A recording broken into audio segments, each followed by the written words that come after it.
Hello and welcome to level 6 of my Arcane Magic Guide for Baldur's Gate, Baldur's Gate 2, and TOB. So we're up to level 6. I've really been enjoying making these videos. Thanks to everybody who's been watching them and commenting. I guess after this video we'll be 2/3 of the way through the spell levels in the Arcane book. And level 6 has some good stuff in store. And going through this level, I actually forgot how many quality spells are in level 6, and they do a wide variety of things.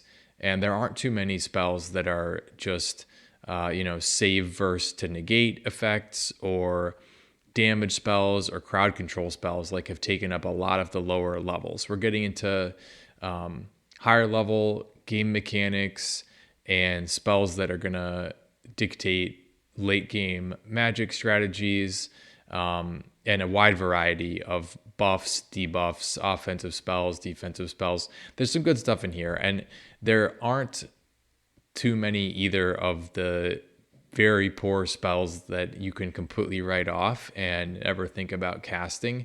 In level 6, you get a lot of variety. That means that how you play is and what you stock is situational and stylistic as much as anything. But as usual, I'll be going through and getting real nerdy with all the stats and details of these spells. In level 6, there are a lot of summon spells, so we're going to be going into detail on the stats and attributes of every single summons that's available at level 6 if you're a mage, as well as the math and rules that are not in the spell descriptions in each of these spells. So I'll give the usual background on how I'm going to think about these spells and talk about them. I'm looking at spells in the base game, although I will talk about SCS as well, because I do play with SCS, although this guide is geared towards the base game with no mods. I'll talk about spells in terms of a power gaming perspective, so maximizing the power of your party or arcane caster, and less of a focus on what's fun or role-playing purposes, less of a focus on storyline, pure focus on power gaming. And I usually play solo runs in Baldur's Gate, although I have played with party many times, so I may be biased by that, but this review is meant to be geared towards party play and discuss party play, and I'm also going to be trying to think about things from the perspective of a low to no reload run on insane difficulty, although I usually play with insane difficulty but double damage turned off with SCS. That's just my preference. In any event, so power gaming perspective, get real mathematical and analytical about things, talk about every spell in detail, and focus on the base game through the entire saga, although we'll comment on SCS as well. And I'll be rating spells as usual with a 1 through 10 rating, with rating 1 being one of the few worst spells in the game, and rating 10 being a total game-changing and game-breaking spell that represents a huge power spike when you obtain it. In level 6, there's a lot of spells that are pretty decent in the middle of the rating range, and very few of them that can just be written off as horrible. So we'll have some parsing of the numbers to do in sort of the mid-range of the rankings. Okay, let's get started. The first spell in level 6, and I already said there were going to be a lot of summon spells in this spell level, and here's one to start us out. Carrion Summons. Carrion Summons is a conjuration / summoning spell with a duration of 7 rounds plus 1 round per level, a cast time of 9.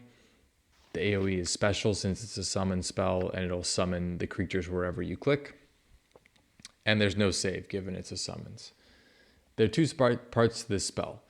First, a small portal opens and summons 1d2 carrion crawlers to a point designated by the wizard. Second, the magic mutates the Carrion crawlers into larger, more vicious versions of themselves. The wizard now has control over these creatures until they are slain or the spell's duration expires. There's a 35% chance that 2 Carrion crawlers will be summoned instead of 1. So, first off, there's an odd thing about this description, which is that it has to go into all this language about first summoning Carrion crawlers, then mutating them into larger, more vicious versions. I think the reason that the description is written this way is that in the latest patch that I have as of February 2023 here, this spell actually summons a buffed up Carrion crawler, which has the in-game creature title Mutated Crawler. So it's sort of funny. This spell is sort of funny in that it summons a creature called a Mutated Crawler, yet the spell is called Carrion Summons. Carrion doesn't appear anywhere in the name of the creature that you actually summon. So I think what happened is at one point this spell in prior iterations of the game summoned literally the BG1 level monster, a Carrion crawler, and everybody agreed that that was a really weak summons to get as a level 6 spell. So the game was patched so that now instead of a Carrion crawler, the spell summons a more powerful Mutated Crawler, but somebody still felt the need to explain why the spell is called Carrion Summons. So now we have this odd spell description that refers to first summoning a Carrion crawler, then changing it into a Mutated Crawler. It's just sort of kooky, but that's my guess. That's my speculation as to why this description is what it is. In any event, the real dynamic of the spell is no different than any other summon spell, even though it talks about this 2-step process. It's just like any other summon spell. Once the spell is done casting, the summon appears instantly where you clicked your mouse to cast it. The duration is up to 27 rounds, so that's 2.7 turns or 2.7 in real life minutes. So that's enough theoretically for maybe a couple fights with these things. Obviously, it pales in duration. It pales in comparison to the duration of Animate Dead, which is the gold standard of summon spells up to this point at level 5, where you get 8 hours of a powerful skeleton. And it's not as short as some other summons in this level that just go purely 1 round per level, but this is a pretty short duration for these things. You're not going to be able to walk across a dungeon with them. You're getting them around for 1 to 2 fights, if they survive that long. And there's a cast time of 9, so not really the greatest thing to be casting during battle. I guess ideally you want to cast these just before you're going to go into a fight, and then you use them in the fight. Okay, we've talked about everything there is to talk about except for what do you actually get, which of course is what's going to dictate the strength of any summons spell is what's the creature that you get. So let's go through the stats of these things. And in the summon spells in level 6 throughout, I'm going to be making comparisons to the skeleton warriors that you can summon through Animate Dead in level 5, because that's a level 5 spell. It's maybe a little bit easier to give up a little level 5 spell slot. Level 5 is a really strong spell level, but level 6 has one of the best spells in the game in it. So level 6 spell slots are still valuable, and probably a little bit more valuable than level 5 slots. So for a summons to be worth casting in this level, I think it has to compare favorably to the skeleton warriors that you get at level 5. So let's do some comparison here. And for present purposes in this spell, I'll compare it to the 7 HD skeleton warrior, which is the one that you get when you hit level 12 as a mage, and that's when you get access to level 6 spells. You get access to the max level skeleton warrior at level 15, so only a few levels off. So usually that's really the comparison that should be drawn is, is this level 6 summons going to be better than the max level skeleton that you're going to have access to at level 5 for most of the saga. But I don't know, to give credit to Carrion summons, I compared it to the 7 HD version just to give this level 6 spell like the maximum benefit of the doubt. Okay. Let's get into it. What do you get? All right, you get this thing. It looks like a Carrion crawler. It's a mutated crawler. It has 40 hit points, okay? The 7 HD Skeleton Warrior has 60. All right, already worse. It has a base AC of 3, which is the same as the Skeleton Warrior. A base THAC0 of 15. The Skeleton has 13. The mutated crawler has 4 APR, though, versus the 7 HD Skeleton's 1.5. We'll come back to that in a minute. Obviously, that's the one area where this summons is better. The Carrion summons, the mutated crawler, has mid-teen saves, about 2 to 3 times as bad as the Skeleton Warrior, so worse there. And this mutated crawler has 0 resistances. That's a major factor. The highest level Skeleton Warrior that you get at level 15 has 90% magic resistance and 40 to 60% resistance to all forms of physical damage except crushing. That's awesome. Plus the really low saves, those things are effectively immune or very close to immune to magic and have a bunch of physical damage resistance. That means they're great tanks. Those summons are going to stick around for multiple rounds, even in some of the toughest fights in the game. Without resistances, because you're not really going to be taking time to buff your summons, any summons that doesn't have resistances is going to get wiped out by physical damage and AoE magic damage, like almost as soon as you cast it. You're going to be wondering why you bothered to cast it, just because enemies through mid SOA, when you're getting access to these spells all the way through TOB, make very quick work of something like the mutated crawler here with 40 HP and 0 resistances. So already, just based on that factor, the fact that these things are so squishy, we can tell that this is not going to be a very strong spell. Now, let's talk about the type of attack that, as the last point, the type of attack that the mutated crawler does. And this is the one area where this summons does have something going for it. The way the mutated crawler's attack works is that it does 1 to 2 crushing damage per attack. Okay, that's obviously almost nothing. But each attack has a chance to hold or / paralyze the target unless a save versus death is made. So this summons is not doing very much damage. The whole reason that you summon this thing is because it has 4 APR, and that's going to be 4 chances to paralyze the enemy that it's attacking each round. That is actually really good versus low-level enemies that aren't immune to paralyze effects and don't have buffs up to protect themselves against it. Low-level enemies are going to all end up stunned and dead against these mutated crawlers. The problem is we're now at least level 12. You have lots of different ways of eliminating low-level enemies, and with 0 resistances, a base armor class of 3, and only 40 hit points, which is like 1 to 2 melee attacks from tough enemies, these things are going to die before they can get in even a few attacks, or a lot of times even before they can get into melee range.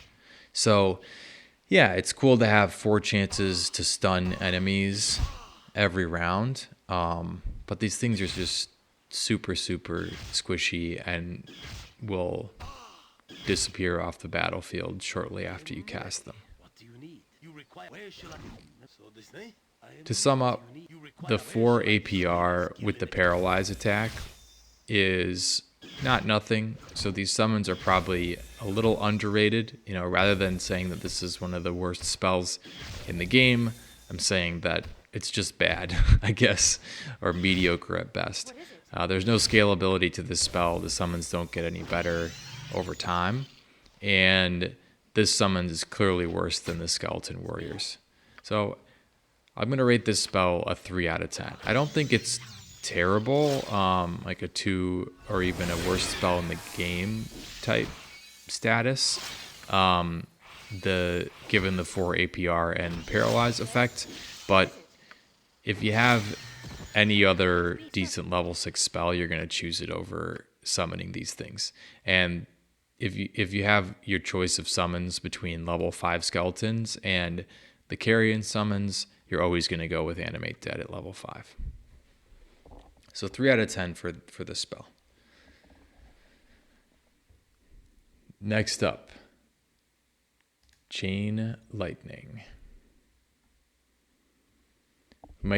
This might be our first slightly controversial spell here in level 6. All right.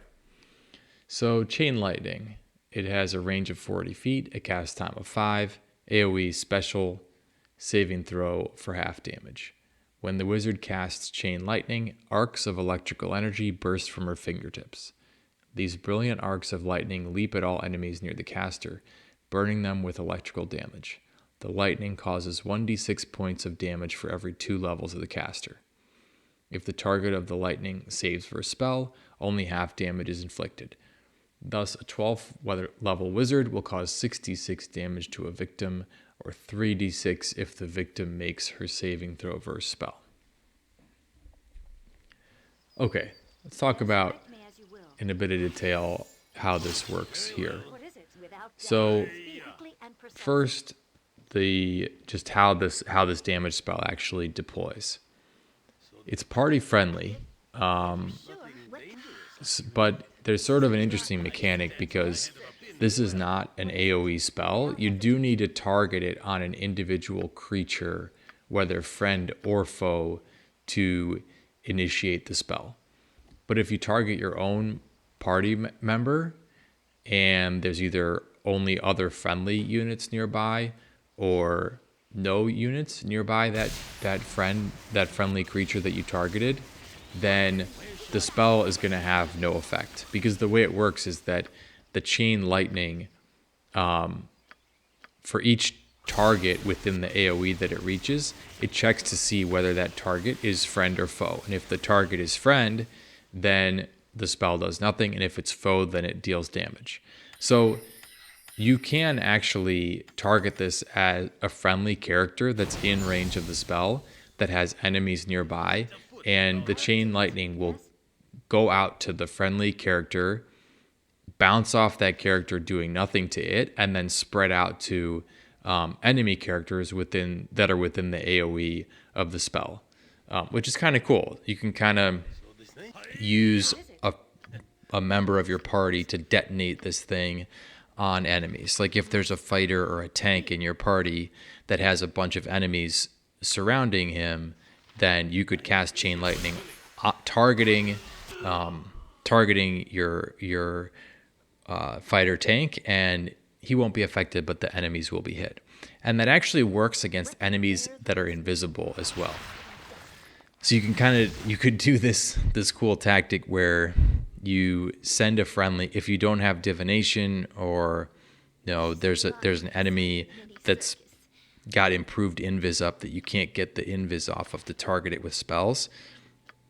One thing you can do, other AoE spells will work as well, but you can run a party member up next to the enemy and then cast Chain Lightning on your party member, and the spell will bounce to the invisible enemy and damage that enemy.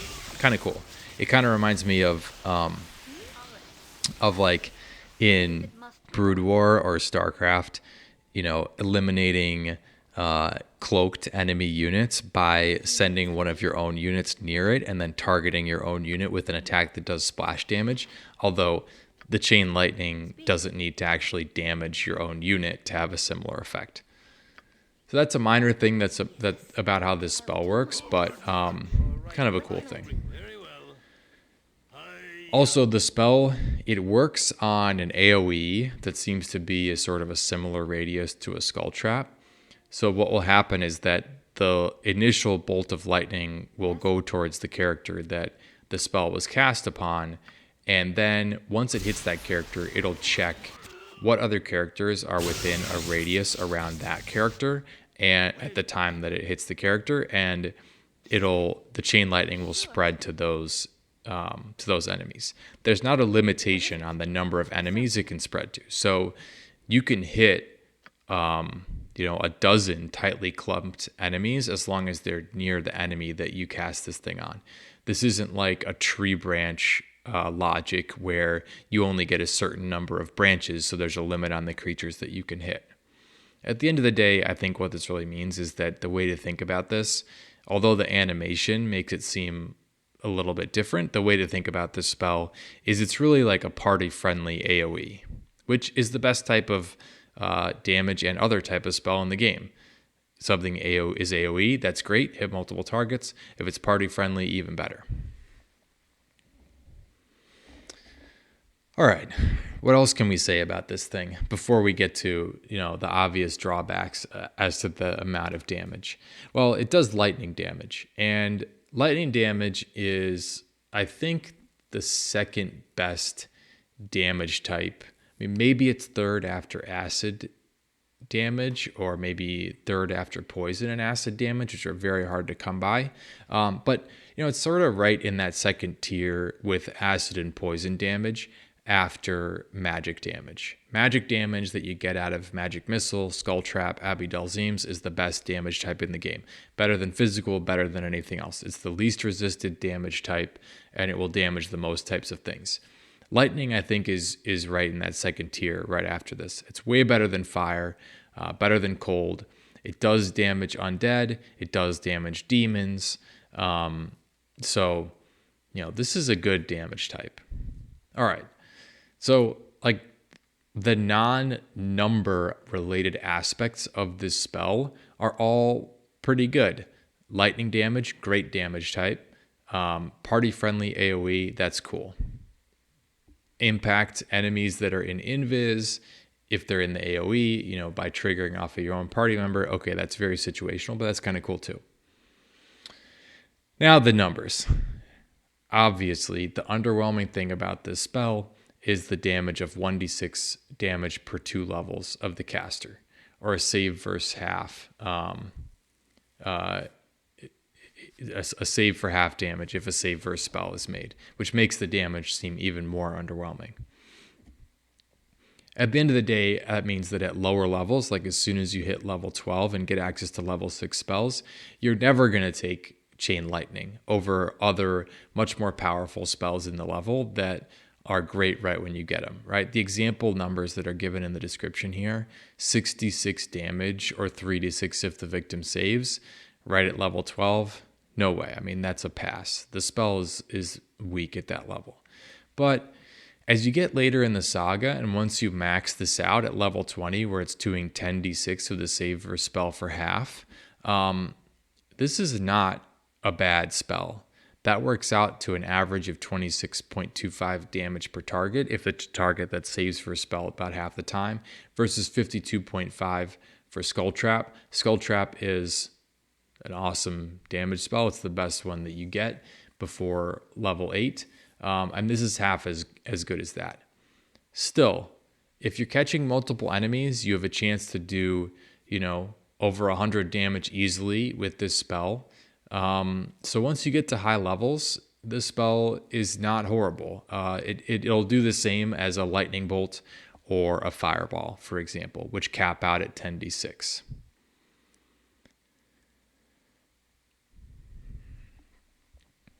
So, not horrible at higher levels. The other thing to consider is that is what alternatives you have, right? If there were all kinds of different damage spells in this level, then it would be easy to dismiss this and say it's crap. But there aren't. In fact, this is, you have Death Fog and Death Spell, and you have some other instant death effects to single targets in this level. But just for pure doing damage, this is actually the best spell in level 6. Certainly once you get it scaled up to, 9d6 or 10d6. I guess the only real competition would be Death Fog, which does 8 acid damage per round for 10 rounds. That damage output is just very slow, though. I don't know how you look at 8 damage per round and think that that's great, but, doing an average of 26 damage per target in an AoE, that you could cast multiple times per round inside Alacrity is not good. So I do think this is the best damage spell in level 6. And it has a cast time of 5, which means that it's instant cast with Amulet of Power and Robe of Vecna. So I do find myself taking this spell late on in the saga and like all through TOB when, buffs are lasting a long time. So you need fewer spell slots for buffs out of your mages, and you're relying on Alacrity and Time Stop a lot with spell cast time reducing items. It's very helpful to have an instant cast spell in a spell level with no other damage options that does lightning damage. And if you cast it multiple times, you can do hundreds of damage with this spell. So obviously this would be better if it did more damage, but it is instant cast with AOP and Robe of Vecna. It is a good damage type. It is party friendly in AoE. And I think all those things stack up to making this an underrated spell, and a pretty decent spell, especially for late game. Not a great one, but pretty decent.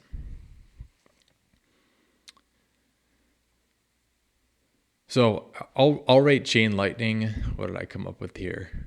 A 5 out of 10.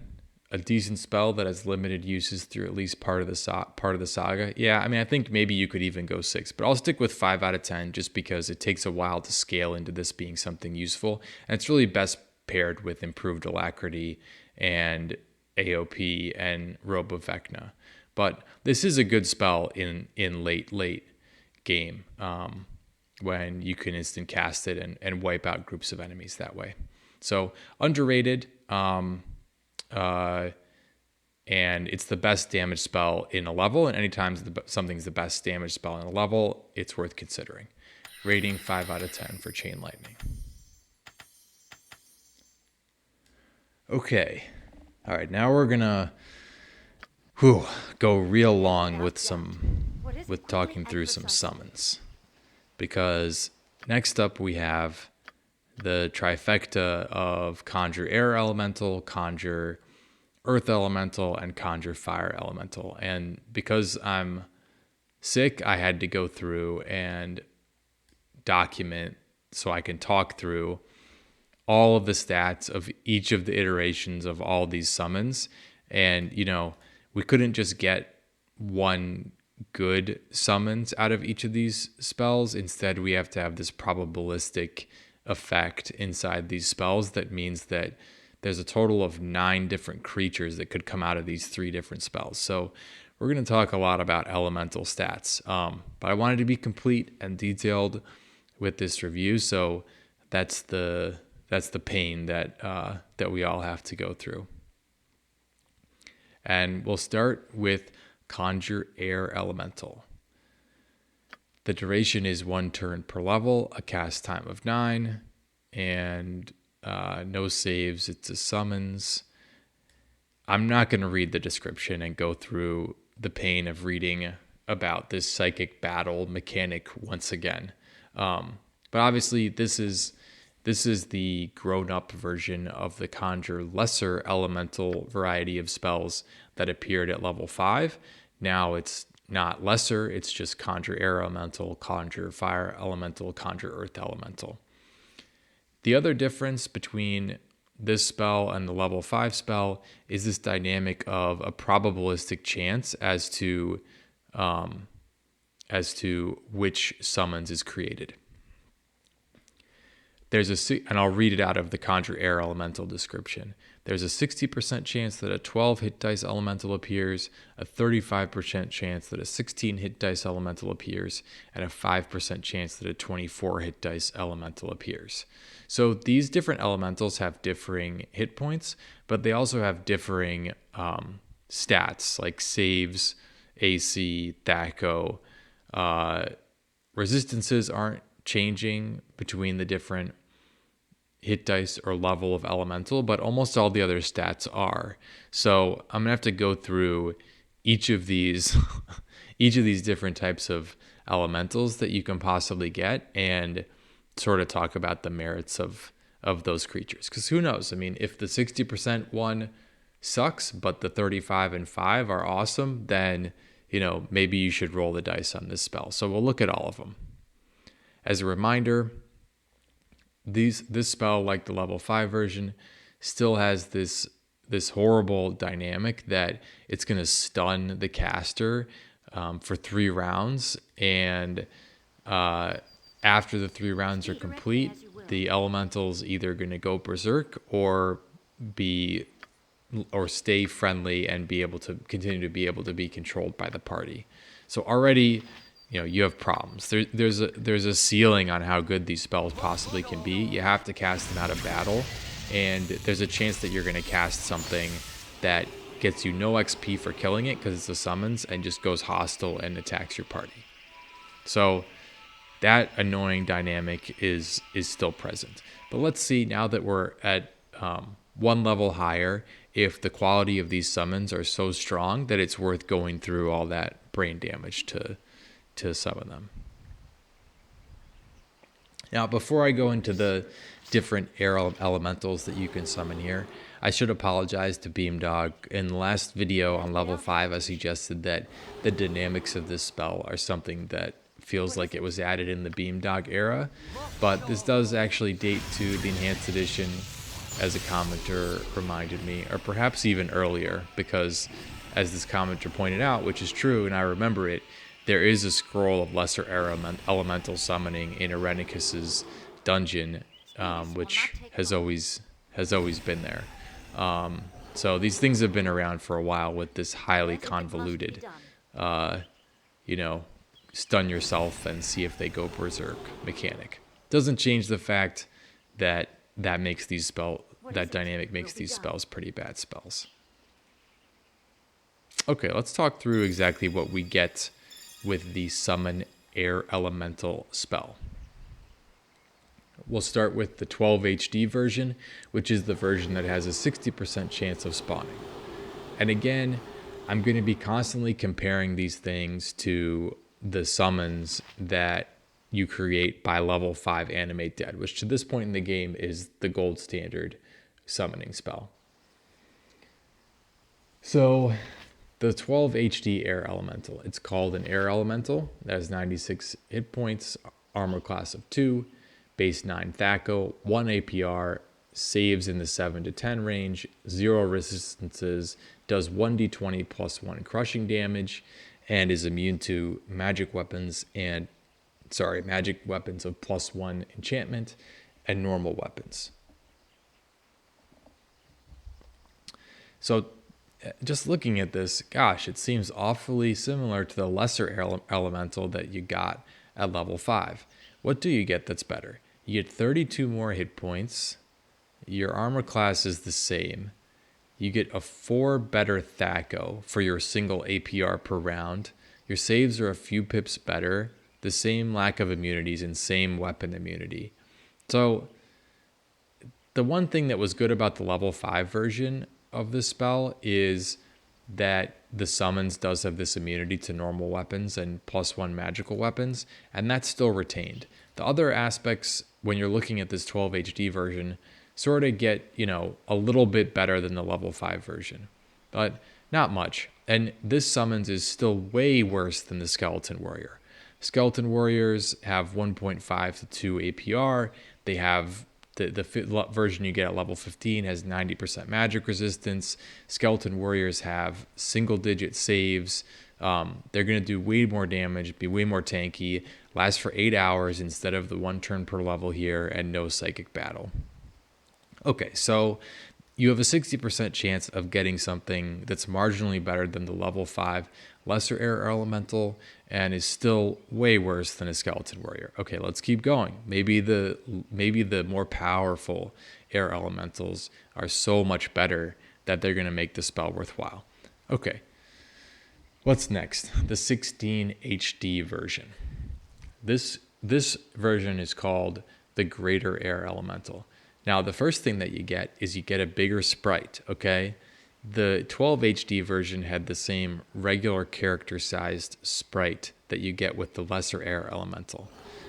Now, when you get up to this 16 HD bad boy, you do get the big fat sprite, like the adamantite golem-sized sprite. That makes this thing look a little bit cooler, and like the air elementals that you'll face, in the Underdark or just whenever you fight air elementals in the game. Is the bigger sprite actually useful for anything? I mean, I guess it's marginally better for blocking with the elemental or tanking hits, but generally speaking, it's a disadvantage. You're going to find these things harder to move around, and there's going to be a lot of dungeon rooms that you might summon a thing with a bigger sprite into and then find out that you can't even move it out of the room. Okay, so bigger sprite, like, it looks cool, but from a power gaming perspective, it's actually a disadvantage.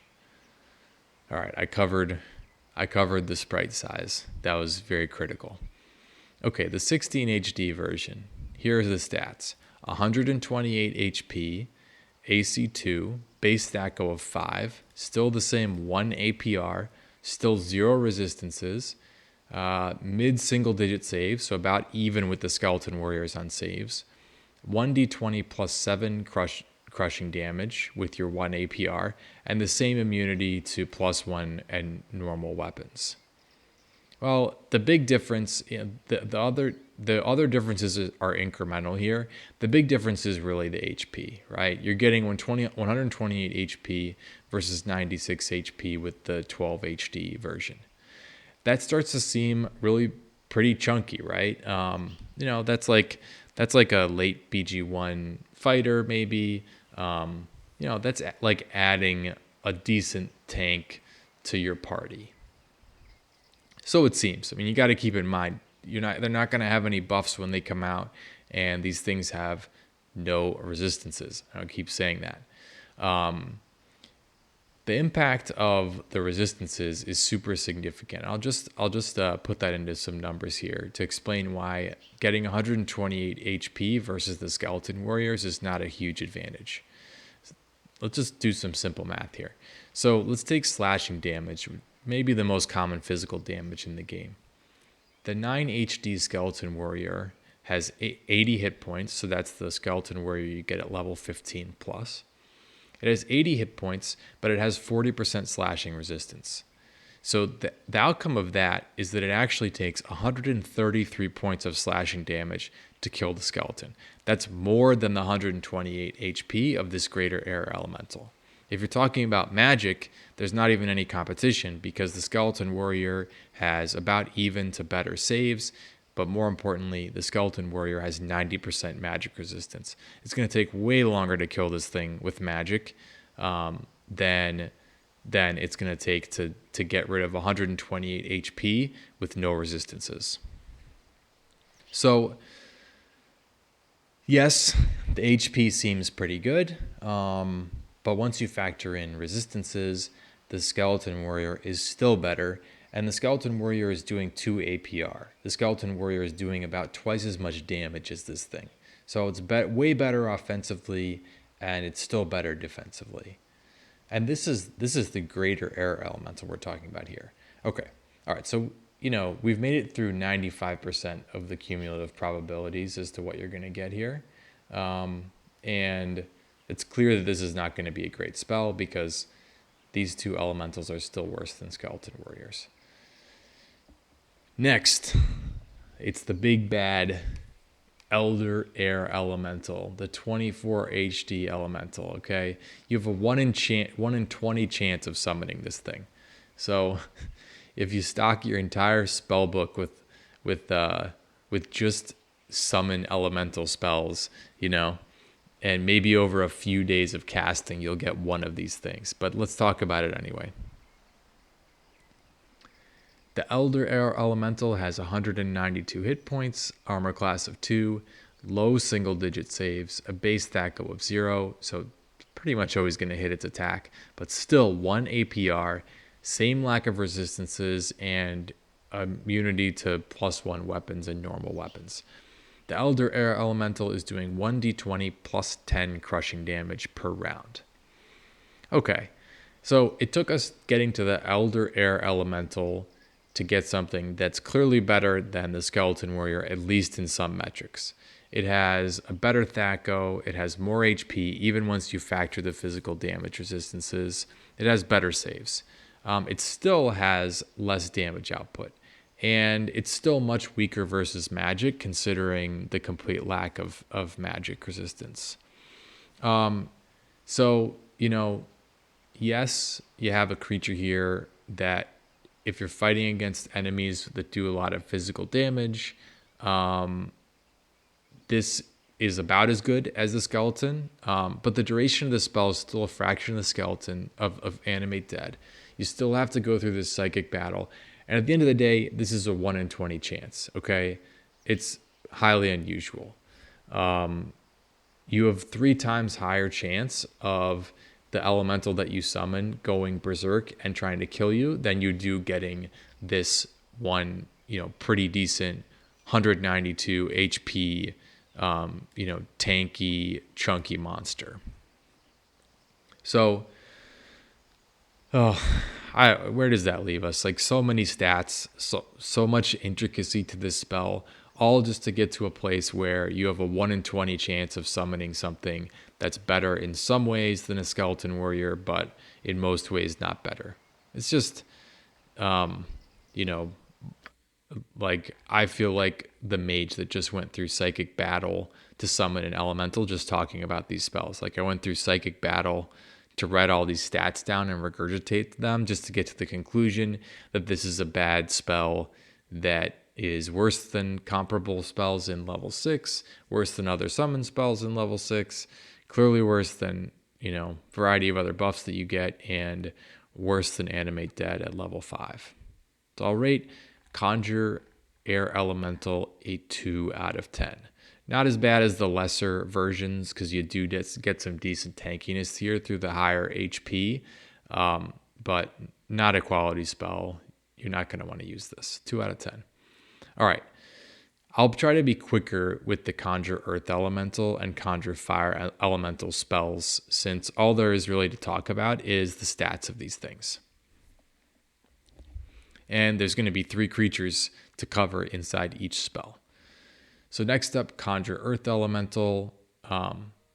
The description and the spell mechanics are exactly the same as Conjure Air Elemental, except you're going to get 3 different versions of Earth Elementals instead of Air Elementals. And the HD, the hit dice / level are exactly the same. It goes 96, 128, and 192 hit points for the 3 Earth Elemental summons. All right, let's start with the stats of the 12 HD version. This is the version of the Earth Elemental that you have a 60% chance of summoning. Well, first of all, big deal. The 60% chance Earth Elemental has the big sprite. Okay, so Earth Elemental summons, all 3 of them have the big sprite. If you love summoning things that look big, then this is your spell of choice, okay? The 12 HD Earth Elemental has 96 HP, an AC of 2, a base 9 THAC0, an APR of 1, 7 to 10 saves, 0 resistances, does 48 plus 1 crushing damage, and is immune to magic weapons of plus 1 enchantment and to normal weapons. So, like the level 5 versions, the air and earth elementals are almost indistinguishable. It's annoying. It's annoying. The main difference continues to be the sprites. The 2 differences between the 12 HD air elemental and 12 HD earth elemental are number 1, the sprites, and number 2, the fact that the earth elemental does 48 plus 1 crushing damage, whereas the air elemental does 1d20 plus 1. So the earth elemental's damage is a bit better. I guess that means if you're power gaming and like you have to only cast these spells, you're pretty much going to cast the Earth Elemental every time. It's like the same dang thing as the Air Elemental, except it does a little bit more damage. Okay? There's like no abilities, no special resistances. Like that's it. That's how boring these spells are. Needless to say, this is worse than a Skeleton Warrior. Next, the 16 HD version. It's also called Earth Elemental. I'm not sure why this is either, but the Air Elemental is the only one that has 3 different creature names. You know, if you summon an Air Elemental through this spell, you're going to know whether you got the 12, 16, or 24 HD version because it's going to be called either Air Elemental, Greater Air Elemental, or Elder Air Elemental. I don't know why that wasn't replicated. I think probably somebody just got lazy as they were duping out, 9 different versions of these damn creatures and decided to stop changing the name. So for Earth Elementals, you actually have no idea which version you got until it starts taking damage. And you see whether it's going to die after taking 96, 120, or 128 hit points of damage. All right, the 16 HD version, which is the 35% chance version of the Earth Elemental, has 128 HP, armor class of 2, base stack of 5, 1 APR, 0 resistances, mid-single digit saves, does 48 plus 7 crushing damage, and same immunity to magic weapons of plus 1 enchantment and normal weapons. Okay, again, it's exactly the same as the middle Air Elemental, except you're doing 48 plus 7 crushing damage instead of 1d20 plus 7. So, once again, the Earth Elemental spell is simply, just marginally better. And the 24 HD Earth Elemental has 192 hit points, armor class of 2, low single digit saves, base stack of 0, 1 APR, no resistances, the same weapon immunities, and does 48 plus 10 crushing damage for its 1 APR. So what are we left with? Well, this spell is basically a dupe of the Air Elemental spell. It's marginally better, so I guess, never cast summon Air Elemental, always choose the Earth Elemental if this type of creature is what you're going for.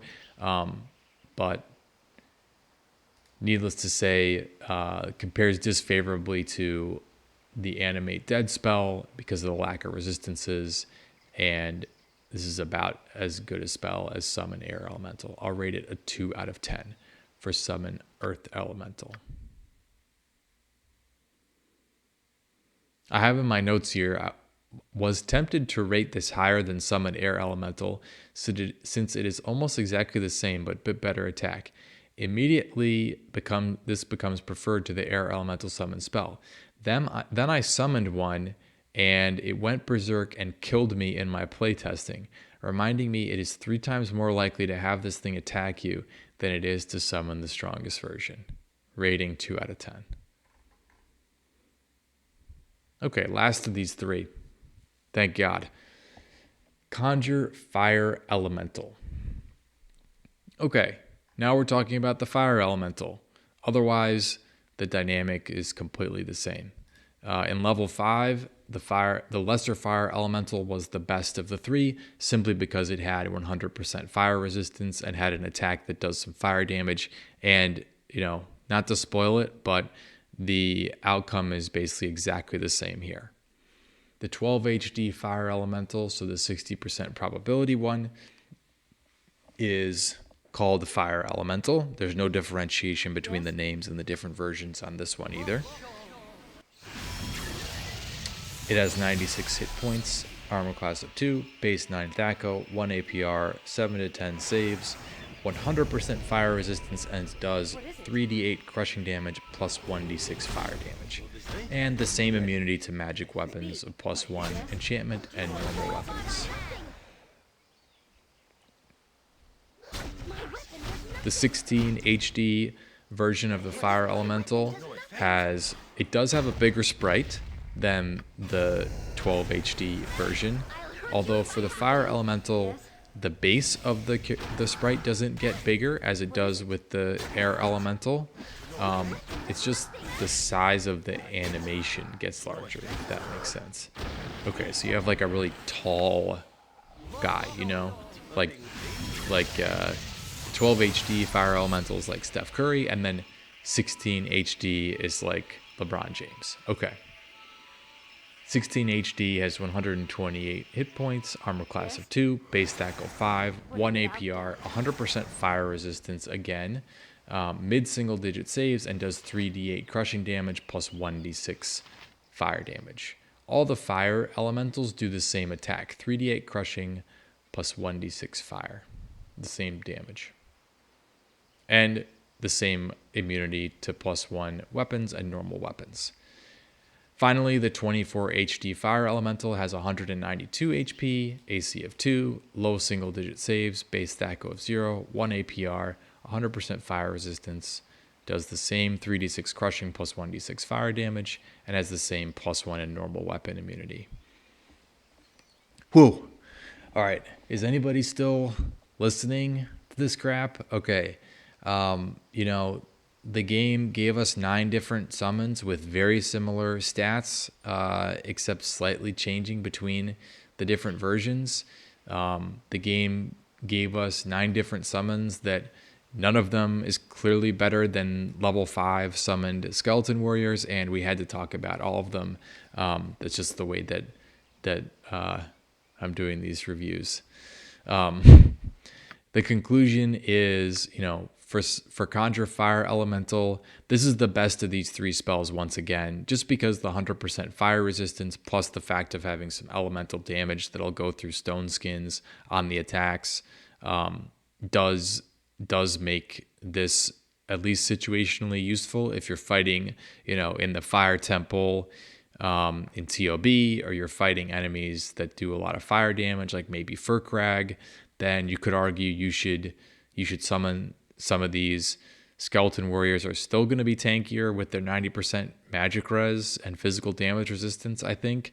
But, you know, there's a situational argument to be made just because you have access to this 100% fire resistance for the Conjure Fire Elemental.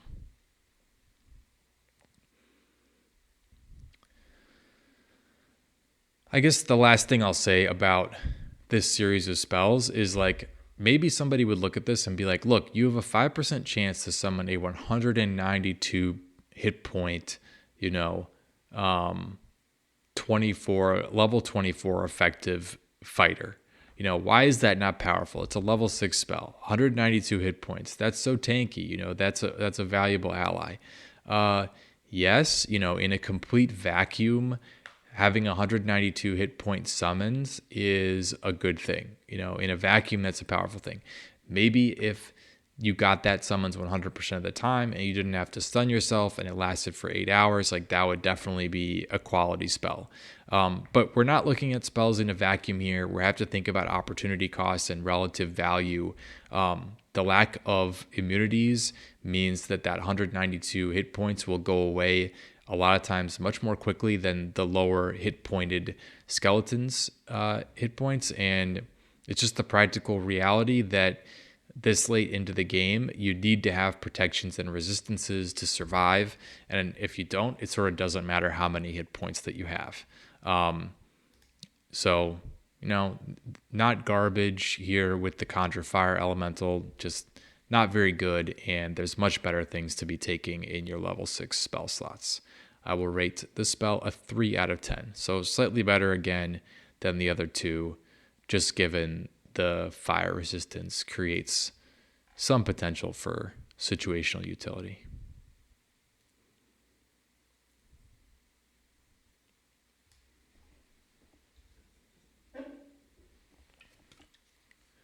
Okay, let's continue. Whew.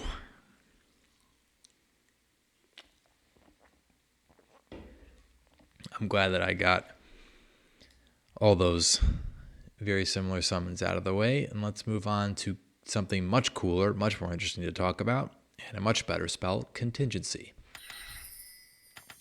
Contingency has a cast time of 9, a duration of permanent until triggered, The AoE is special. I guess the AoE is like the caster's brain. No saving throw given it's a buff. Upon casting this spell, the wizard is allowed to choose a spell out of her repertoire of known spells. One spell level every 3 levels of the caster is allowed, up to 6th level spells at 18th level. Once the spell is chosen, the caster may choose a condition of some kind from the list provided. The starting condition can be anything from reaching 10% of her hit points to an enemy being sighted.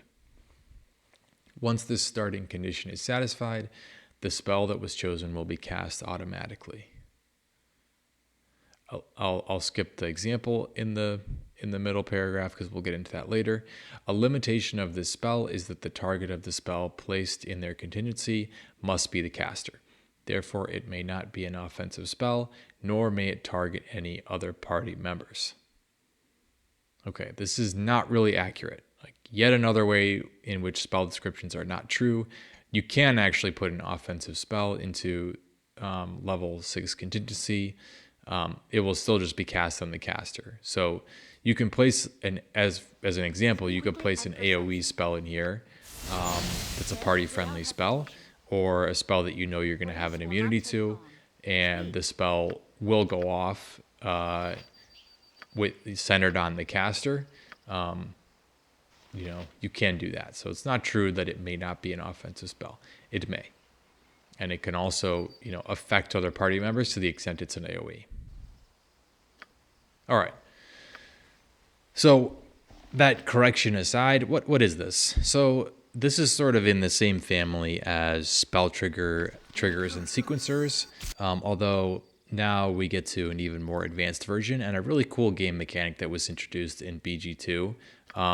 Because the neat thing about contingencies is that they're a passive ability that you cast on yourself and then they'll stick around till used, and they're triggered automatically. You don't have to take up a round using up a special ability like a spell trigger or spell sequencer. This will just go off in the middle of the round no matter what else is going on, and it's not going to impair your ability to cast a different spell. So, anything that allows you as a mage to sort of break the time control system of D&D and the Baldur's Gate world and get extra spells out is going to be useful. The other thing that makes it immediately apparent that this is going to be useful is the fact that it's a passive ability that's permanent until triggered. So, these are generally good because the second that you get access to them, they're going to make your character incrementally stronger without having to give up a spell slot, right? So you memorize this once, then you cast it on yourself, then you have the contingency forever until you use it. It doesn't occupy a spell slot. So the second that you get access to this spell, you should use it because it makes you immediately more powerful and doesn't limit you in any way. So enough said. We already know that this is going to be a pretty good spell. It does something that nothing else can do, and it makes you incrementally stronger while giving up literally nothing. That's always good.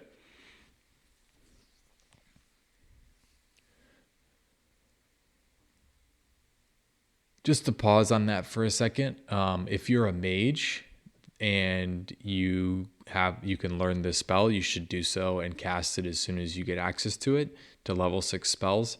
If you're a sorcerer, then I think it's much more debatable whether to take contingency. I probably would not be taking contingency as a sorcerer versus other more versatile options that you would cast more often at level 6. Definitely it's not one of your first choices. Maybe you could take it as one of your last choices as a sorcerer. But you're probably going to be better off getting some more spell variety in there rather than a passive buff that you're not going to cast too many times. So great for mages, much less so for sorcerers. Of course, I should say that a sorcerer could always cast the spell off of a scroll as well. That's probably the ultimate reason not to take this as one of your spells as a sorcerer. Just use it off of a scroll. Okay. So let's talk about the dynamics of this spell, and I'll get into detail on it. So you cast it once. When you cast it, you can select one spell up to the max spell level as specified in the description. So max level 6 spell level when you're the caster at 18th level or higher. You select that spell goes into the contingency, it comes out of your memorization as though you had cast it, and then you get a status icon that says contingency. And when you go to your Mage book, you can actually click on the right-hand side on a button that says contingency and see your contingencies there.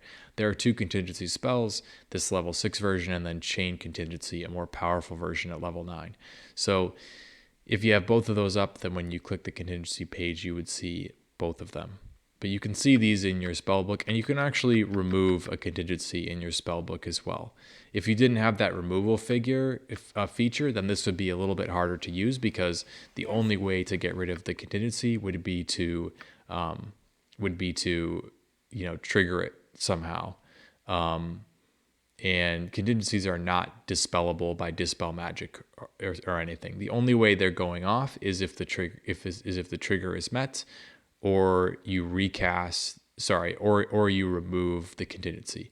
If you just recast the spell again, then the spell will do nothing if you already have one up. So if you want to change what you have in this without triggering it, you need to go remove the old contingency, then you cast the spell again. You can't just cast it again. All right, let's talk through, I'll take the description of this spell in 3 parts. First, I'll talk a little bit more about what you can put in here, what spells can be put in here, what types of spells and how that works. Then I'll talk about the different trigger options, and there are 7 different options to select from. And then finally, I'll talk about some good combos of triggers and spells, like what do I like to put in contingencies, what do I think is good. By the way, this is an area where, the existence of this spell, sort of like meta magic, magic that manipulates how you cast magic, creates just endless possibilities to combo things. And one of the things that I really love about this game, it makes it so deep. So if you have other ideas of how to use contingency, or think that I'm missing something, cool ideas for multi-classes or dual classes, whatever it may be, throw them out there. I'd love to hear about them. Always like to learn stuff. Okay, so let's take this in the order I said I would go. First, talking about what can be stored in a contingency spell. So this will hold 1 spell, and it can hold up to level 6 spells. It can hold either arcane or divine spells. So this is another example of a spell where there's a lot of synergy between the divine and arcane book, and cleric mages will get maximum use out of this spell. The description, as I noted, says that it may not be an offensive spell, but this is false. You can put offensive spells in here, but they'll be cast on the caster, just like anything else you put in here. And as I stated before, since the mechanic here is that this takes a spell out of your memory and puts it into the contingency, you have to have the spell memorized that you want to put in the contingency at the time you cast this. Doing this is like you took a spell out of your memory and transferred it into the contingency book / trigger. Okay, that's what you can put in here. Up to level 6, divine or arcane, any type of spell, just keep in mind that it's always going to cast on the caster. And you have to have it memorized to put it in. Okay, now let's talk about the triggers, which is the more complicated aspect of this spell. There are 7 different triggers to select from, and I'll go through each one and then conclude with talking about some nice use cases, putting this all together. So the first trigger is trigger on being hit. So this is a little bit nuanced how this actually works. And I tested it out a bunch of different ways to see the nuances of how it works. But this trigger has to do with when the caster is quote hit. Well, what does that actually mean? Okay, it triggers upon taking physical or elemental damage, like actually taking the damage. If the caster takes any damage, whether it's 1 or 100 points, it triggers on taking spell damage, again, actually taking the damage. That's sort of the more obvious stuff, right? If you take damage, the thing's going to trigger. But what about where you have protections up such that you're getting hit, but you don't take any damage? Well, this trigger will also go off in those instances. Specifically, it will trigger if you have Stone Skin or Mirror Image on, or even protection from magical weapons on that's blocking the attack against you. This will still trigger the contingency, even if you take no damage, because the damage was blocked by the mirror image or stone skin, or you were given immunity to the weapon from protection from magical weapons. So this is sort of a weird dynamic. I actually think that the fact that this triggers the hit trigger is a disadvantage for the spell, because theoretically what you would want to use this trigger for is where you're in some sort of distress, or where your buffs are off such that you're taking damage, and then you could have the contingency automatically reapply a buff, like maybe a minor globe, more likely a stone skin, improved invis, mirror image, that type of thing. But if this trigger is just on being hit by an attack, well, that happens to you pretty frequently as a mage, and you take no damage and you don't care because you got all your buffs up. Why would you want to trigger a recast of Stone Skin on yourself the second that one of your Stone Skins get taken away? Doesn't make sense.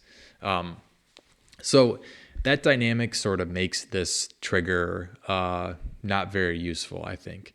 The idea is that you're somewhat in distress, but it's really hard to say how much distress you're in, whether it's just that one of your stone skins was taken away and you're totally fine, or whether you're completely naked and you're about to get blown to pieces. So there's an idea behind this, but in practice, it's really hard to use this trigger effectively. The second trigger is See Enemy. So this will trigger upon the caster only seeing a red circle creature. Right, so an enemy creature in the caster's POV. It can't be in somebody else's in the party's POV. It has to be in the caster's POV. Now, the timing, in theory, this is pretty cool, because you think, all right, the second an enemy appears, or the second somebody I'm talking to goes red, the contingency is going to pop and nail them with some. I can have an AOE go off. I can put some area of effect debuff, like a slow spell, whatever. That would be the theory of why this is useful. Now, it's not quite that good, because the timing of this going off is a bit unpredictable. It seems to be that about once per round, the game logic will check to see if there's an enemy in vision of the caster, and if so, it will flip the trigger. But that means that you can have enemies sort of hanging out in view when you have a contingency up with this trigger, and it'll take a little bit for the game to realize that they're in view and trip the contingency. So that's not ideal. It does limit the utility of this, since enemies definitely have enough time to get off attacks against you before it trips. And with regular way contingency, unlike chain contingency, which we'll get to later, the fact that you can only target yourself also is a big limiter of the utility of this trigger, right? You can't have a trigger to cast a debuff or a damage spell automatically on an enemy go off upon seeing enemy, because you can only target yourself. Okay, but that's the See Enemy trigger. The next three triggers are caster's hit points at 50%, 25%, and 10%. Pretty self-explanatory. They'll trigger based on how injured the caster is, and they'll go off immediately. The second that you get below one of these thresholds, the contingency will trip. These are pretty dang good triggers. I think this is a much better proxy for being in distress than just the hit trigger. Now, one thing to think about before you automatically choose 10%, because you're like, I only want my contingency to go off when I'm in deep trouble. One thing to think about is the contingency is going to do you no good if you're already dead. And if you're like a pure class mage, maybe at most you have 90 hit points, 80 to 100 hit points, something like that. If you're a pure class mage, then 10% of your hit points is going to be inside one melee attack, well inside one melee attack, or, one high level damage spell against you. So you could get into a situation where if you only have 90 HP, you set the trigger at 10%. Well, if you're at 20 HP, the trigger is not gonna have gone off. And next time you're hit with a melee attack for 20 damage, you're just gonna die. So take that into consideration, especially if you're playing with like double damage. And if you're a pure class with low hit points, then you probably want to set this trigger at 25 or 50%, because you're already going to be in trouble if you're at those levels. If you're a dual class or multi-class with some fighter hit points in there, then maybe you can afford to go down to 10%. You can sort of play with it, but generally speaking, if I'm a dual class with some extra HP or very high level and have maxed out HP, I might choose 10%. Otherwise, I'm going with 25%. Okay, there are two other triggers. The next one is helpless. So this is also a great trigger. This is up there with the hit point based triggers. So this trigger will trigger automatically the instant that the wizard is stunned or paralyzed. I read on the wiki that this will trip upon being confused or charmed. But I play tested that and it did not trigger when these debuffs were applied. So, I don't know the exact universe of all the status effects that will trip this, but I think what is meant by helpless in my playtesting anyway is that the mage is stunned or paralyzed. So it's pretty limited use case, but that's a pretty useful trigger, because you know that even if you have full buffs on, the second that you become stunned, which is one of the worst debuffs in the game, you can't do anything, you lose control of your creature, your player character rather, and every attack against you is going to hit. The second that happens, even if you have full buffs up, you're in trouble. So to have something automatically cast in that situation can save your ass big time, even if it's only limited to stuns and paralyzes. But that's the helpless trigger.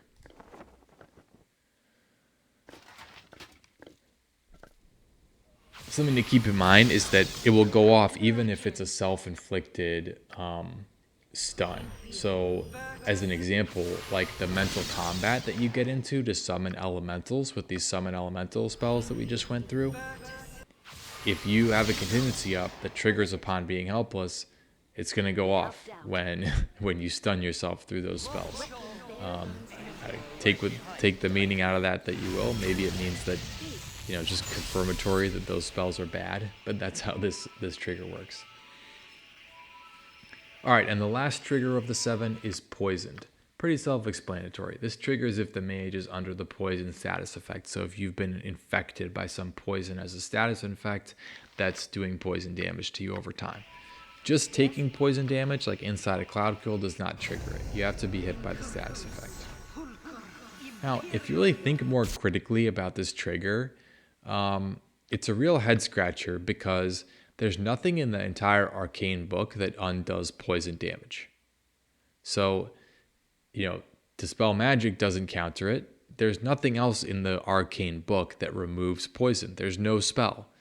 So, that's just a bit curious, right? Like this, because the target of this spell can only be the caster. There's, I guess you could cast like a mirror image on yourself if you're poisoned. It sort of doesn't make sense, right? The mirror images are not going to protect you from the poison. The cures to poison, like slow poison, are in the Divine book. So it seems like this entire trigger really only exists to benefit a cleric mage that can put a slow poison inside of it. So this is definitely the most useless trigger once you think critically about it, and the fact that there's no anti-poison spells in the Arcane book. You have to be a dual class with access to Divine, or multi-class with access to Divine Magic to make use of this poisoned trigger. But just mentioning it for completeness. Okay, so we went through all the different triggers. And now, let's talk through some potential use cases and just dumb it down to like what's actually good. All right, and ideas welcome here. So here's what I've got. overall, the examples and what I think is most powerful really highlight why Cleric Mage is the prime beneficiary of this spell. So stating the obvious, defensive spells are probably the best use of this, considering that the target is the caster. And the triggers are also almost all based on protecting yourself, like low HP or you're helpless. I think the best use for this that I've found is for Cleric Mages to put a heal spell in here, which is a level 6 spell that will heal you to max HP, that triggers when you're at 25 or 10% of your hit points. That effectively 1.7 times your hit points. That's very strong. It's universally good to have. It'll save your ass sometimes. That's just a nice, huge, effective buff. 1.75 times in your hit points if you set it at the 25% level is awesome. So that's only available for Cleric Mages, but that is my favorite way to use this. Probably second favorite, and especially earlier on in the saga, before enemies have lots of ways of dealing with invis, is to trigger a invisibility or a sanctuary for Cleric Mages upon being made helpless.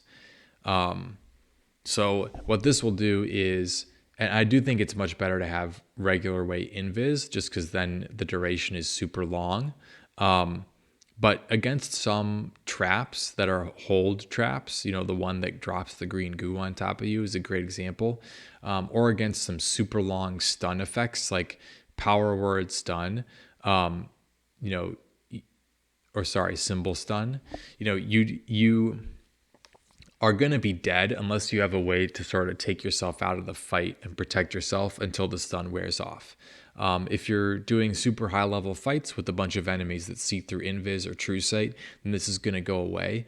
But, from the moment you sort of get this spell in mid SOA, there are situations where there are stun effects or hold person or what have you, that if you could just make yourself invisible, then you can survive for long enough for the stun to wear off.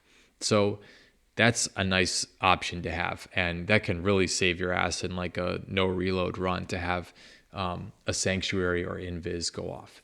It's way better with sanctuary. Who knows if I'll ever do a divine magic review, we'll get to it, but sanctuary is a really cool spell in that the way the game logic works, it doesn't actually make you invisible to enemies. It just makes it so that they cannot target you and have no desire to target you. So sanctuary works, and sanctuary is not dispellable by true sight. So if you put a sanctuary in as the trigger upon being made helpless, then you're going to take yourself completely out of the fight, even against, very high level enemies that are casting true sight, and you're gonna save your ass even in some high level battles if you're a Cleric Mage that can auto cast sanctuary upon being stunned. Okay, so that's another example. Those are probably my top two favorites: heal and invis or sanctuary upon being made helpless. Another obvious one is Stone Skin or a mirror image upon HP reduction, since probably the reason that you're losing HP is that you're naked and you're taking a lot of physical damage. You could also put a summons in here if you wanted. Aerial Servant out of level 6 in the Divine Book is a good choice. Those are pretty good summons. Animate Dead is a great choice because those things are level 5 and they're pretty tanky.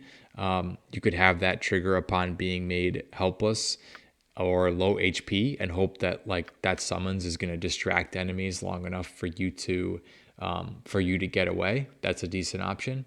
And then, some offensive triggers. I think if you're a Thief Mage, it might be cool to put an improved invis or invis in here that triggers upon seeing the enemy. So that even if an enemy surprises you or you're not stealthed, you can still get a backstab off. The other thing I can think of that would be pretty decent would be to put a Remove Magic in here that triggers upon seeing the enemy, since Remove Magic is party friendly, and that's a spell that, since it's a debuff, is a great one to cast at the beginning of a fight. You might save yourself a round of spell casting if you have remove magic auto trigger upon an enemy appearing. Of course, you know, if you're like have unlimited time and unlimited ability to mash buttons and click buttons, then you could recast Contingency before every fight and like always put a see enemy based trigger in there to get some type of debuff or offensive, you know, party friendly spell off. There's like no end to how much you can use this spell to like optimize your spell book and get an extra automatic, you know, free spell cast during a fight. But that's not really realistic. I think the most practical uses for this are you're going to put something in here that sticks around for a long time, and that one time every 20 fights that you really need it, like when your HP gets really low, it's going to come in and save your ass from dying. I think that's really the most practical and realistic use. So let me know what other ideas you have. I think rating wise for this spell, it's not going to make you a god. You can definitely play without this. It is just one spell after all. But you know, this is more powerful than the only sequencer type or contingency type spell to precede it, which was minor sequencer. And I rated a level 4 out of 10. This is a much better spell than that. And you know, the circumstances in which this does go off, even though it's limited, can prevent you from dying in a no reload run or in a pivotal part of a fight. So what makes this spell good is not that it makes you super powerful, but that it sort of protects your downside a little bit and saves your ass when you most need it and you're most desperate. And the opportunity cost, again, is nothing since it's a passive ability that you can set and forget. So I'll go with a 7 out of 10 rating for Contingency. A quality spell, unique and interesting new game dynamic, and a good passive ability that's going to make you more powerful while giving nothing up and may save you in a critical moment. So rating 7 out of 10 for Contingency.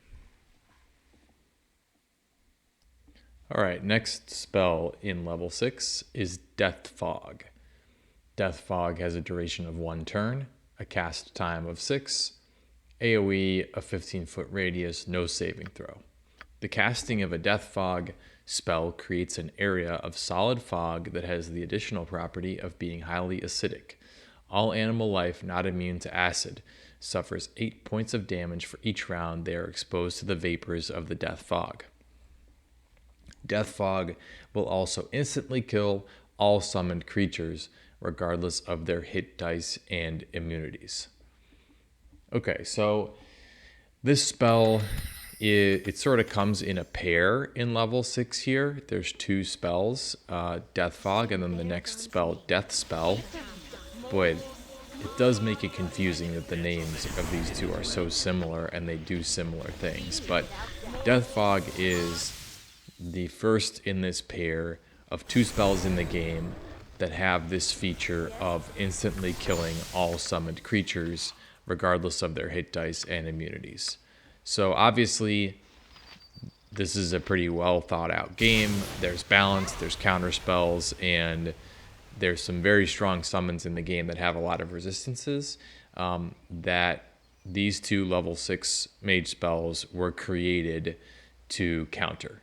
And these 2 spells, starting with Death Fog, are really the reason why summons become a lot less effective at fighting mages in SOA. Liches, for example, love to cast Death Spell. They'll do it so frequently that summoning, setting up a bunch of summons against a Lich is almost useless. There are some exceptions, which we'll get into. But, these 2 spells, Death Fog and Death Spell, their introduction in SOA makes summons much less powerful for fighting wizards. In BG1, Animate Dead is almost like a cheat code against wizards. You're summoning these highly magic resistant, very low save summons that you can just watch beat down wizards while you stand around the corner if you want. Not the case once you get to higher level wizards in BG2. Of course, these are also tools for your party, and this is the first one of the 2 here, Death Fog. So both of these spells are going to have the same impact on summons. Death Fog's description says that it will instantly kill all summoned creatures, regardless of their hit dice and immunities, but that's not quite true. What is true is that this works on the creatures it does work on. It does work regardless of hit dice and immunities. It doesn't matter if the summoned creature has very high MR. Death Fog and Death Spell look through MR and will work with a 100% certainty regardless. So what are these exceptions I've been alluding to?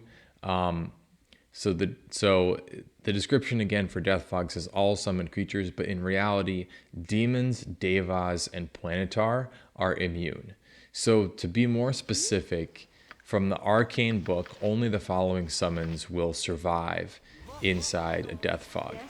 They are the demon that you summon from the level 8 spell Cacofiend, the Pit Fiend that you summon from the level 9 spell Gate.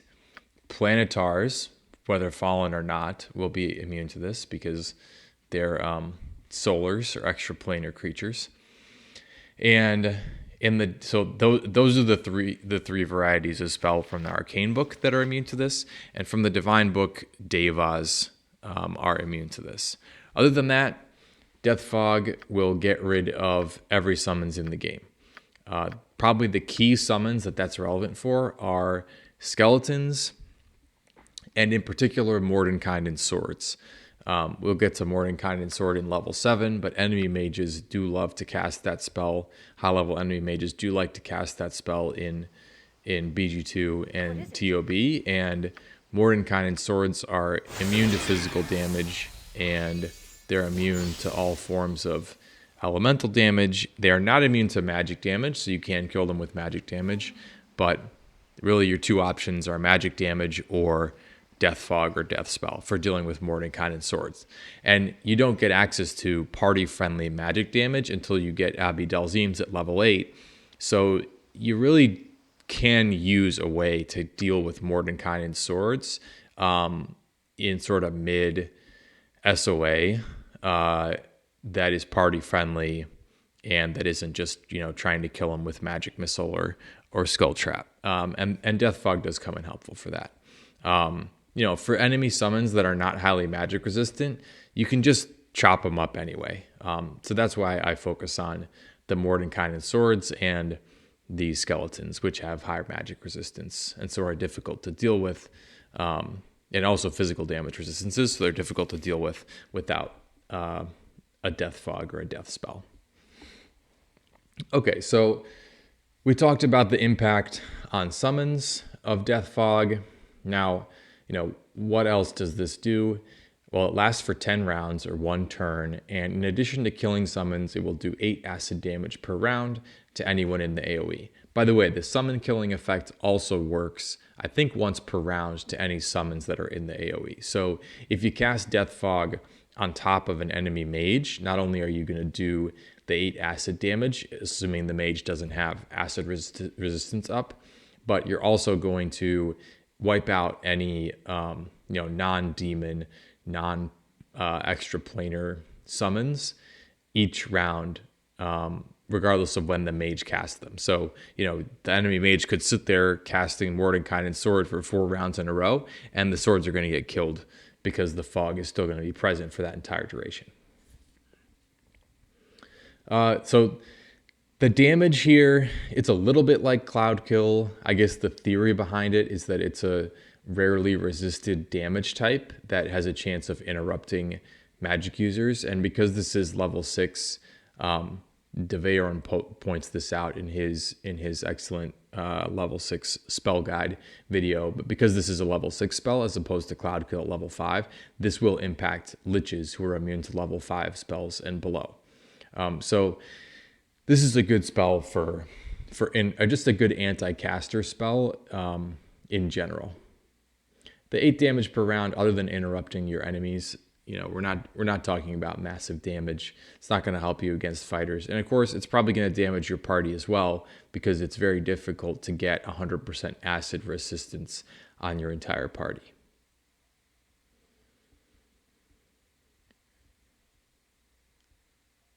So, I think, overall, if we compare Death Fog to Death Spell, it's a little bit situational which you're going to use. If you're trying to eliminate summons, and especially Mordenkainen's Sword, before you have access to Abi-Delzim's Horrid Wilting, then these are your go-to spells. So these do have situational utility through the mid part of the saga. Once you get Abi-Delzim's and are in TOB, and the summons that you're fighting are, a lot of demons and Mordenkainen's that die to Abi-Delzim's, then I think the utility of Death Fog and Death Spell as well really drop off. You can start to just fight enemy summons with massive damage spells, and you don't need a special spell to use against them that is pretty meh against anything else. So there is utility here, but really more towards the middle of the saga.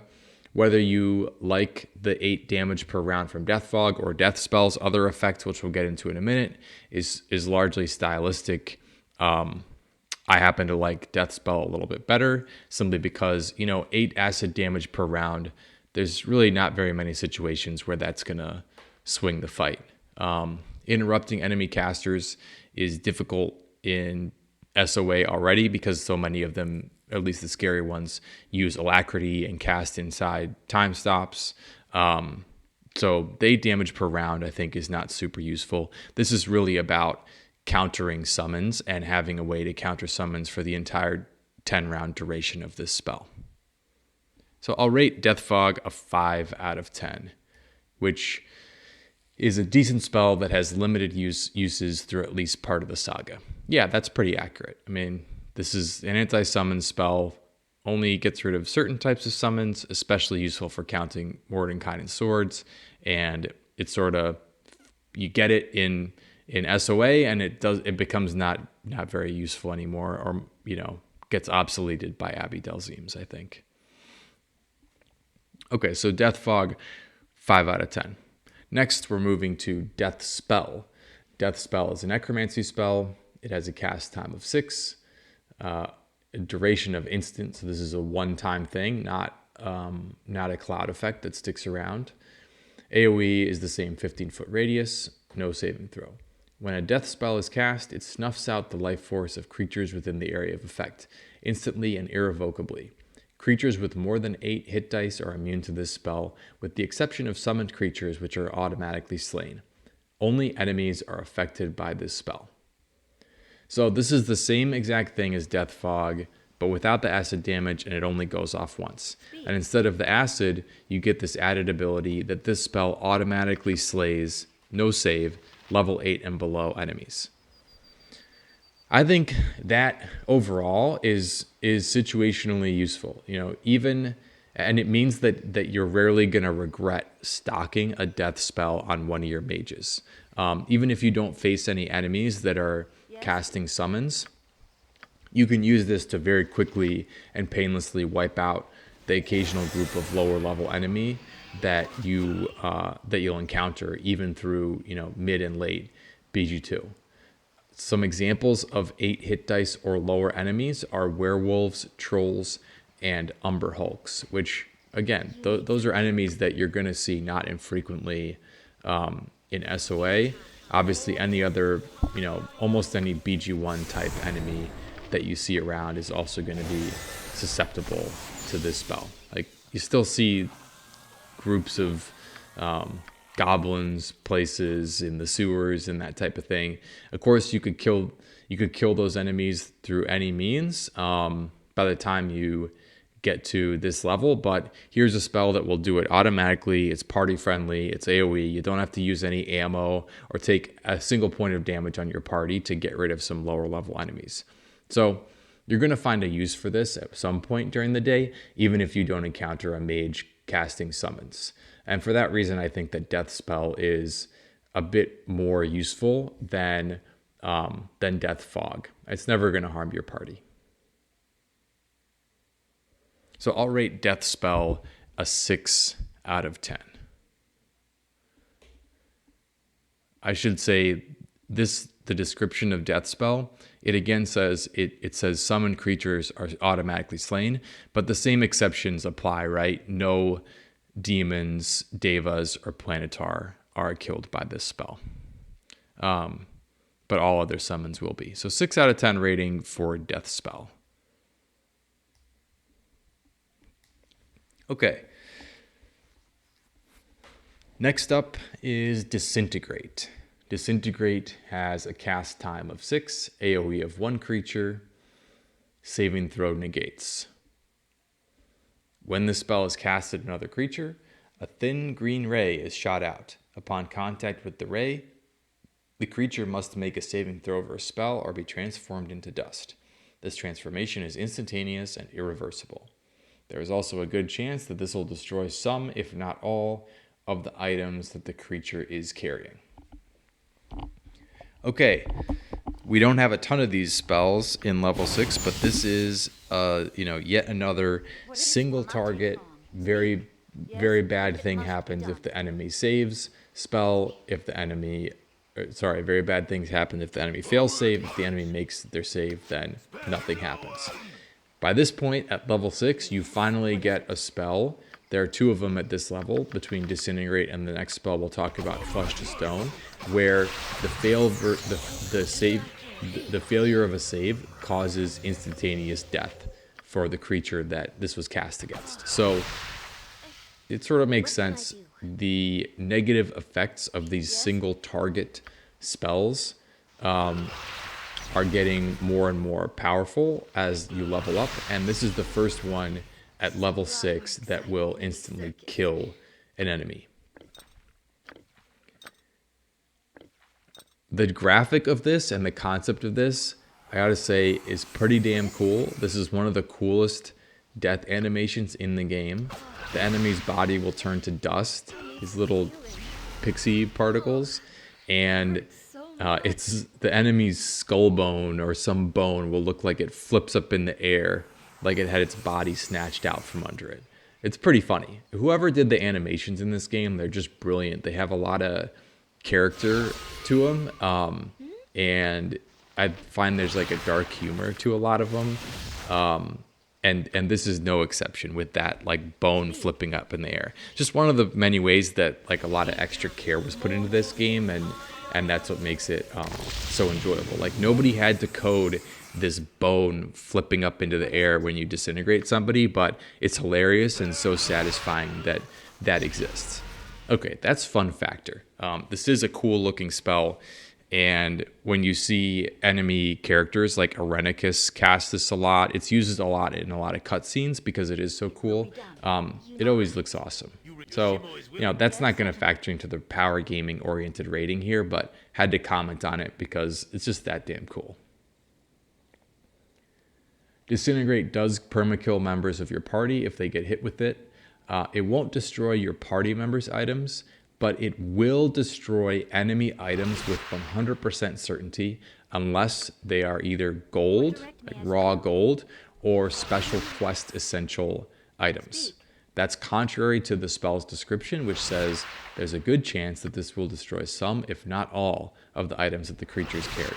No, that's probably just a lazy explanation that sort of glossed over the differences between when it's cast against your party versus when you cast it, and glossing over these like very few quest essential items.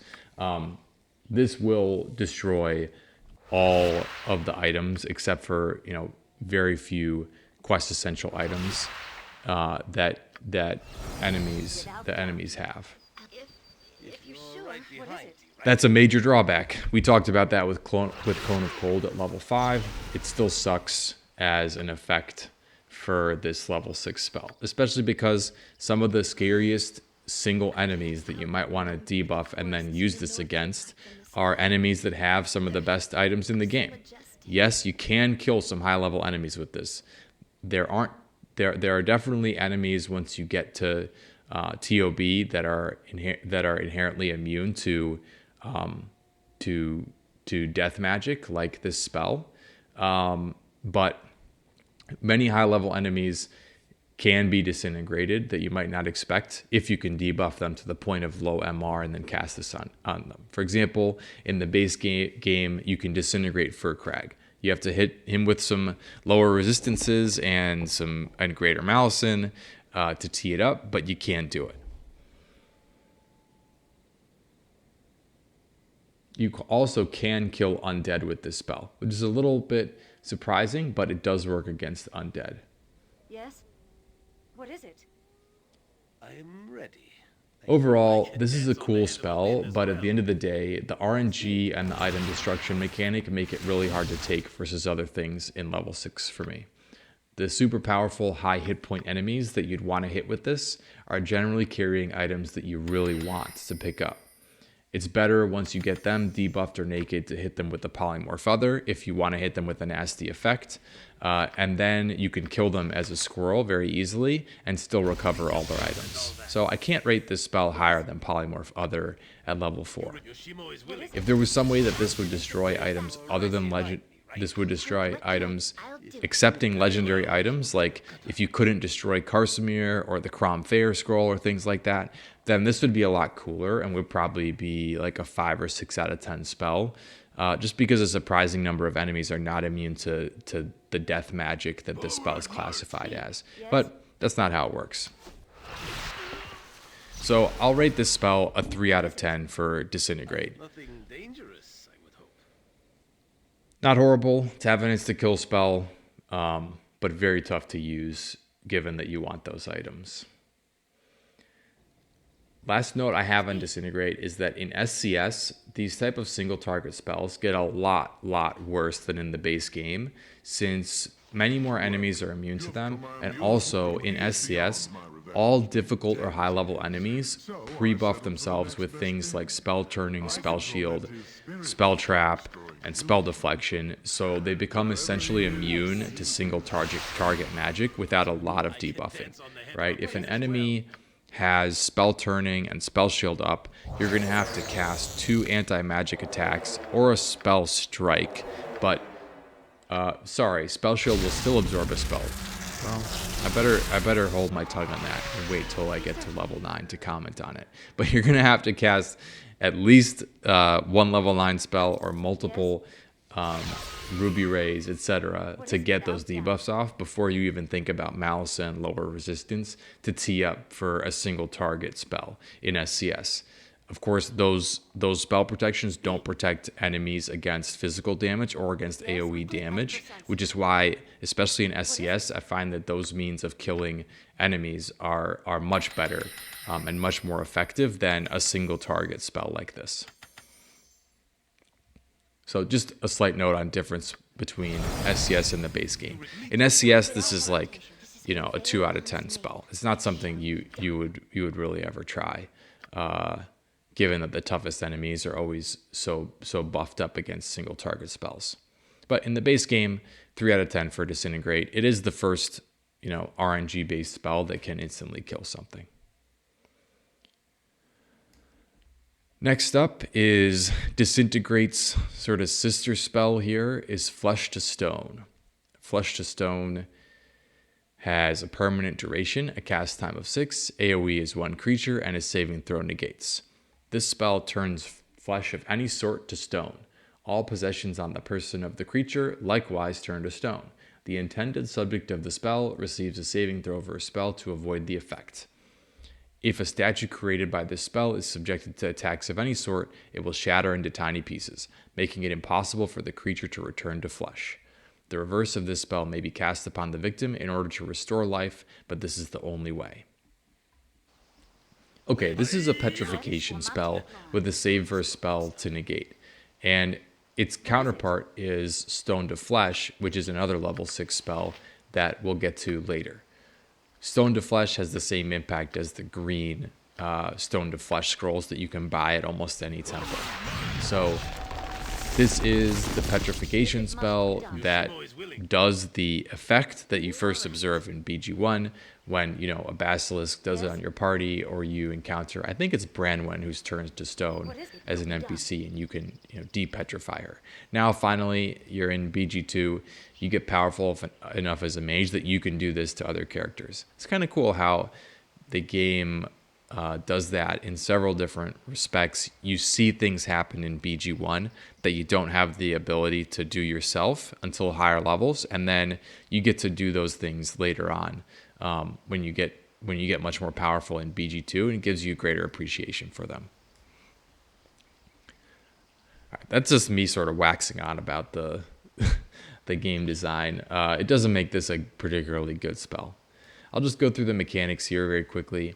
If you use this on somebody in your party, which you think about doing that, like there could be this theory that you might want to do that to protect somebody who's on like 1 hit point, and then you can turn them back to flesh after the battle. It's a bad strategy because while petrified, any damage will cause the person in your party to be perma-killed. But just, for the sake of completeness, if you'd use this on somebody in your party, if it succeeds, if the person fails their save or spell, then the character will immediately drop from the party and go red. You can come back later and cast Stone to Flesh on them, and they'll come out of the petrification, but they'll still be red and you can't talk to them.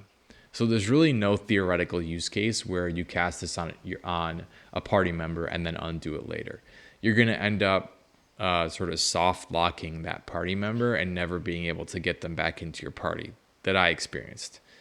Maybe there's some sort of way out of it through charm spells or something, but it's just not a path that you're ever going to want to go down. So this is an offensive spell purely. If you cast it on an enemy, if they fail their save, they're going to be petrified. And if you then hit them with any attack or any form of damage, it's going to destroy both them and all their items in a permakill. So again, we're given an instant death feature in level 6, but it comes along with this big caveat that you're going to destroy all of the target's items. So this thing, you're right behind me, right? With Flesh to Stone, unlike Disintegration, it is reversible. If you cast it on an enemy and then the enemy takes no further damage while they're in stone form, you can later bring them back to life with Stone to Flesh. The enemy will come back at that point, but have very low, or maybe it's even 1, but very low hit points. And the enemy AI there seems to break in my playtesting of it. The enemy will just sort of stand around and not attack you as though it's been feeble-minded. And by the way, every time you petrify an enemy, the game treats you as though you've killed that enemy and awards you the XP for that enemy. So theoretically, you can do some XP sort of cheese here, or farming cheese here, where you use Flesh to Stone and Stone to Flesh to repeatedly petrify and then bring back to life an enemy, and you're going to get awarded the experience multiple times when you do that. Personally, everybody has their own rules about what they consider too cheesy to be part of the game and don't like to do. For me, I have no problem, causing Ankegs to spawn or enemies to spawn and then killing them fair and square by resting repeatedly. For some reason, that seems fine to me and an intended game mechanic. But this concept of taking the same enemy creature and just repeatedly turning it to stone and back again to harvest XP it's over the cheese line to me. It's like into the realm of a bug, and I don't really use the spell for that. I'm not going to rate the spell on the basis of that being, a valid use of it. Although it is something that you can do. All right, that's a lot about the mechanics of this spell. At the end of the day, what are we left with here? It's a single target disable / kill spell, a save versus spell negates, there's no bonuses, and it has a very nasty effect, but it destroys their items unless you're super careful and you micro it with Stone to Flesh. By the way, if you petrify an enemy with this and then bring them back to flesh with Stone to Flesh, you can preserve their items. But that's going to be very challenging because the second that enemy takes any damage through AoE and auto attack or whatever, they're going to break into a million pieces along with their items. So yes, you can, unlike Disintegration, you can save save enemies' items with this spell and still debilitate and then later kill them very easily, but it's quite difficult.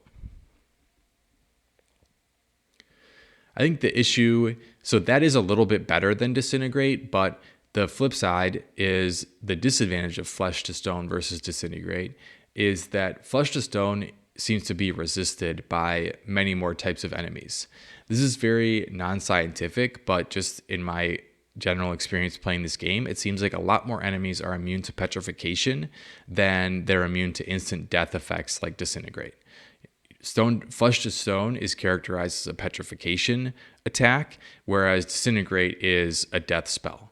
So it's a different immunity, and it seems to me that many more enemies are immune to petrification in this game than they are to death spells. So now there's trade-offs between these two, even though they do very similar things. At the end of the day, they're pretty interchangeable, and I'll also rate Flesh to Stone a 3 out of 10 rating.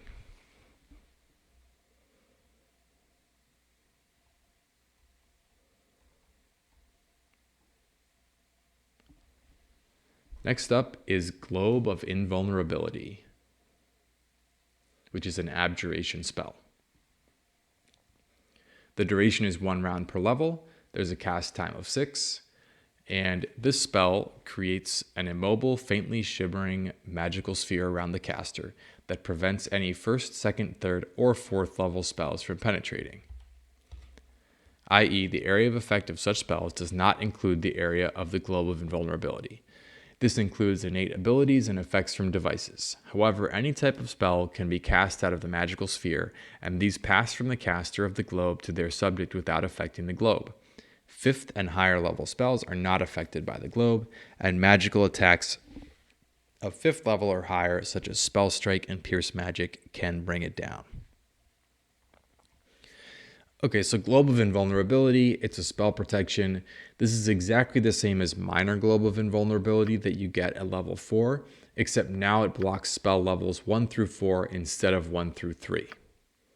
As a refresher on Minor Globe, the level 4 spell, I thought that was a very underrated spell because this spell protection, in addition to the spell immunity spells, is the only spell protection that will protect you against AoE spells. That's the main reason that Minor Globe is a quality spell. The same thing applies to the Major Globe. That's what I'll call this at level 6. But Major Globe has other problems or deficiencies that I'll get into in a minute. As a whole, though, there is something to be said for that, right? Spell turning, deflection, spell trap, none of these things protect you against AoE, whereas the Minor and Major Globes do.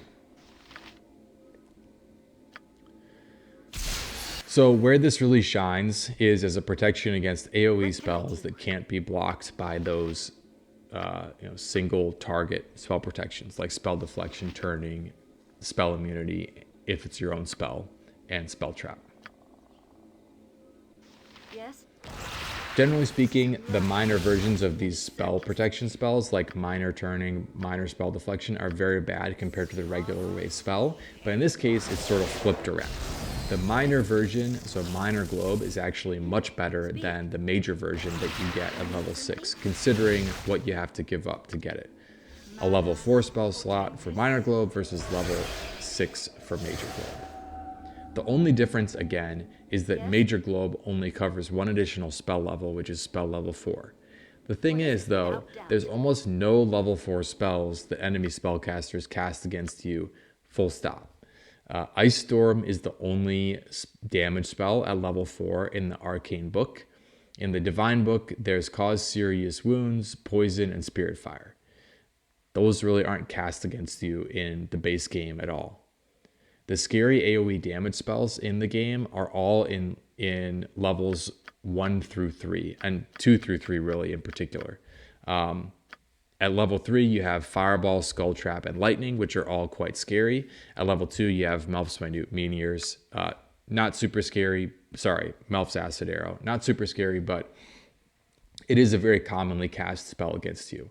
So all the damage effects that you're worried about in levels 1 through 4 are in levels 1 through 3. The extra level 4 spell protection from the major globe is not really giving you anything. Probably the scariest level 4 spell that enemy mages will commonly cast against you is Confusion, but to protect yourself against that, there's lots of different options. You have items like Potions of Clarity. You can rely on your very low saves. You can use Chaotic Commands, since Chaotic Commands last way longer than the 1 round per level from this spell. There's lots of different options to protect yourself against Confusion. It's not worth stocking this level 6 spell to do so. And that spell is really the only level 4 spell that's commonly cast against you by enemy casters that should be worried about. Certainly there's no damage spell that falls into that category at level 4. So in concept, there should be a spot for this spell in a spell book or in a strategy, just because of the unique property of Major and Minor Globe that they protect you against AoE effects, which spell immunity does for enemy AoE effects, but not for your own, right? And spell deflection, turning, etc. don't protect you at all against AoE, whether you cast it or not. Theoretically, the Globe of Invulnerability spells fill a hole because they're going to offer that AoE protection regardless whether you cast it or not. In practice, though, there's really no justification for taking this spell at level 6 over just using Minor Globe at level 4. Plus, by the time you get up to level 6, late SOA and through TOB, you're really going to be relying on resistances to protect you against AoE damage instead of relying on Minor Globe. So, by the time you get to level 6, you're going to have protection against magical energy, which we'll get to later. At level 7, you get protection against the elements. You've already had protection from fire for a long time. So, at these higher spell levels, the anti-AoE damage properties of the globe spells start to wear off or become less useful because you can start to stack resistances more easily, and you have the spell slots and levels to do so. This is a lot of explanation for why Major Globe or this spell at level 6 is just not a good spell. I'll rate this spell a 2 out of 10. Definitely one of the weakest level 6 spells where you should just take a level 4 Minor Globe if you want the benefits here.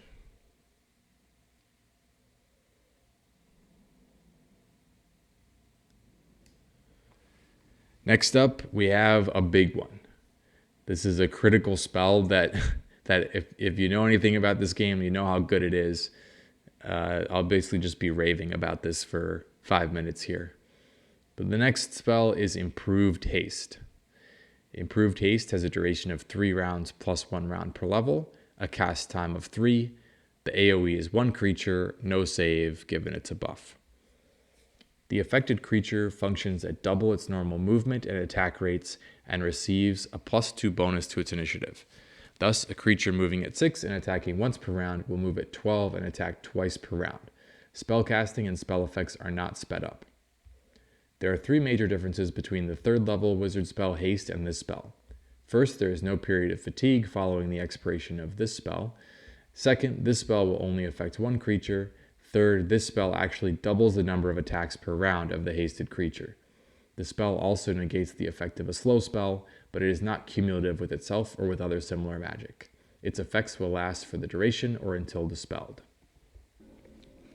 Alright, we're finally here. This is one of the most important spells in the entire game, Improved Haste. I didn't realize that when I did my first playthroughs as a kid and vastly underrated this spell. I think it's just unexpected that Improved Haste, which is the best combat buff in the entire game, should come out of the Arcane book. I talked about this when we're in level 3 looking at Haste. It's unexpected that the best combat buff in BG1, Haste, comes out of the Arcane book instead of the Divine book, and it's true as well. The best combat buff in the entire game, which you get in SOA, still comes out of the Arcane book, which is Improved Haste. As a kid, I also discounted the fact that rather than an AoE, this spell only affects 1 creature. That obviously is worse than level 3 spell, but probably the reason why this spell has to affect only one creature is because the effect is so broken that if you could cast an AoE improved haste, which you can through wish, we'll get to that much later, but if you could cast an AoE improved haste, that would just put the entire game on easy mode for you. So even though it's one creature, the effects of the spell are so powerful that it's still a fantastic spell and a game-changing spell with an AoE of one creature. I'm ready. So just step through what this does. The initiative and movement bonuses are helpful, mainly the movement bonus. You're always going to be able to run away more easily, get more attacks off when you're moving twice as fast. That's why boots of speed are one of the most important items in the game, and that's a great effect. If all this spell did was to make you move twice as fast, it would still be a spell worth considering even at level 6. I mean, assuming you didn't have level 3 haste.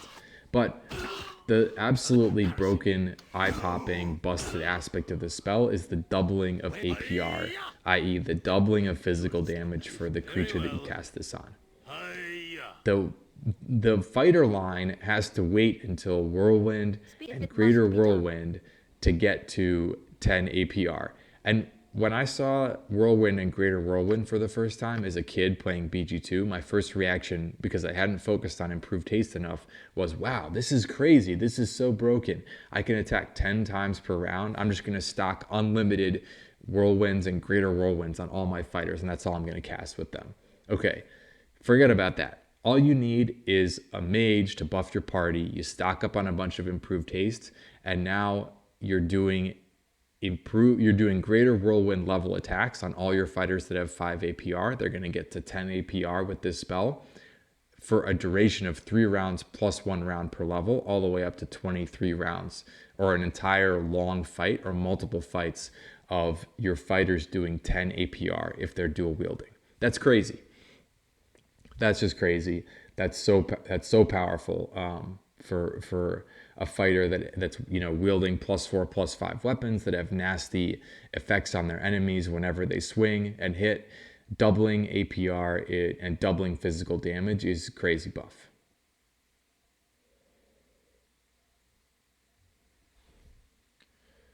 Another way to think about this spell, just to illustrate how strong it is that this spell single-handedly makes mages better warriors than all of the non-fighter warrior classes. And there's even an argument that this spell, combined with the buffs that mages get, make mages better warriors than fighters. Like if you had a pure class fighter face off against a pure class mage, one-on-one solo fighting each other, the mage, even if the mage couldn't use any offensive magic, the mage purely through Stone Skin, Mirror Image, Blur, Improved Invisibility, all these buffs that make the mage basically immune to physical damage, plus Improved Haste, using getting to 4 APR with dual wielding, or maybe 2 APR if you want higher Thaco and not take the Thaco penalty of using an offhander, the mage would kill the fighter. So that's just anecdotal. You have party play in Baldur's Gate. Obviously, a fighter buffed with improved haste is going to trash the mage in that type of battle. But this spell, that's just to illustrate how strong this spell is. You can get your mages up to 4 APR. If you're a thief mage or a fighter mage, then this spell becomes even more awesome to buff yourself. If you're a thief mage, then you'll have access through use any item to Belm and Kundane, the items that give you +1 attack per round. So if you're wielding both of those and then you improve taste yourself, you can get up to 8 APR as a non-fighter. That's awesome. That's crazy. You can, go around and act like a fighter even though you're a mage thief with these items and improved taste. I think the other thing to think about here is that given that you no longer have to use Whirlwind on your fighters to get to 10 APR if you used improved haste, that frees up your fighters to use different abilities or items instead of just repeatedly popping Whirlwind every round. So, and this is true also if you're a fighter mage, right? If you're a fighter mage and you can buff yourself or get buffed by somebody else with improved haste, then instead of needing to use any whirlwinds, you just max out your smites, your power attacks, and most importantly, your critical strike. If you're a fighter that already has improved haste cast on you, then you can use critical strike every round instead of whirlwind. And that's how you truly max out your damage, automatically hitting and doing 10 critical hits per round for like 800 plus physical damage per round with the help of improved haste. Completely busted. And it keeps scaling as long as your physical damage and your weapons keep scaling all the way through the saga.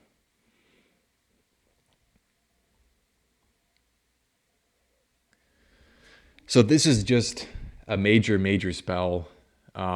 Everybody is aware of that. I'm not saying anything revelatory here, but the existence of this spell means that you have to have an arcane caster in your party, even your party of fighters. It means that bards and fighter mages, even thief mages, become stronger fighters than the fighter classes alone.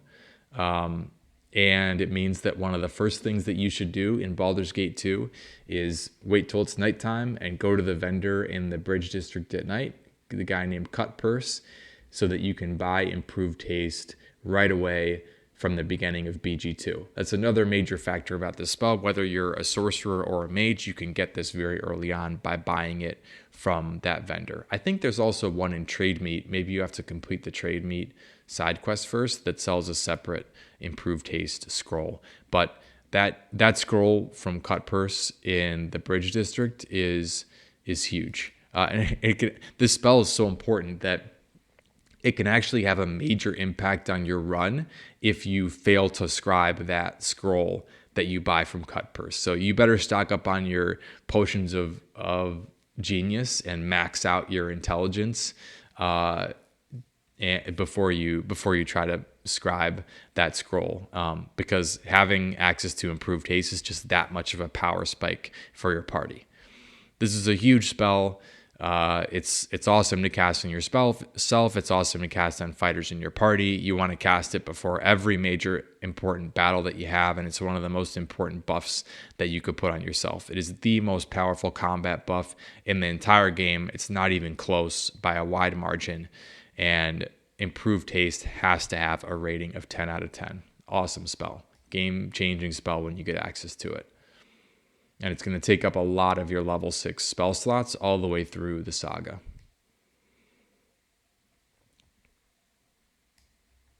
All right, let's keep going. We can only go downhill from improved haste, but still some good spells to get to here in level 6. This next one, though, not one of those. It's Invisible Stalker. I would put this in the category of yet another level 6 summons, yet another summons. Let's talk through it. So, Invisible Stalker has a cast time of 9. AoE is special given that it's a summons. No saving throw given that it's a summons.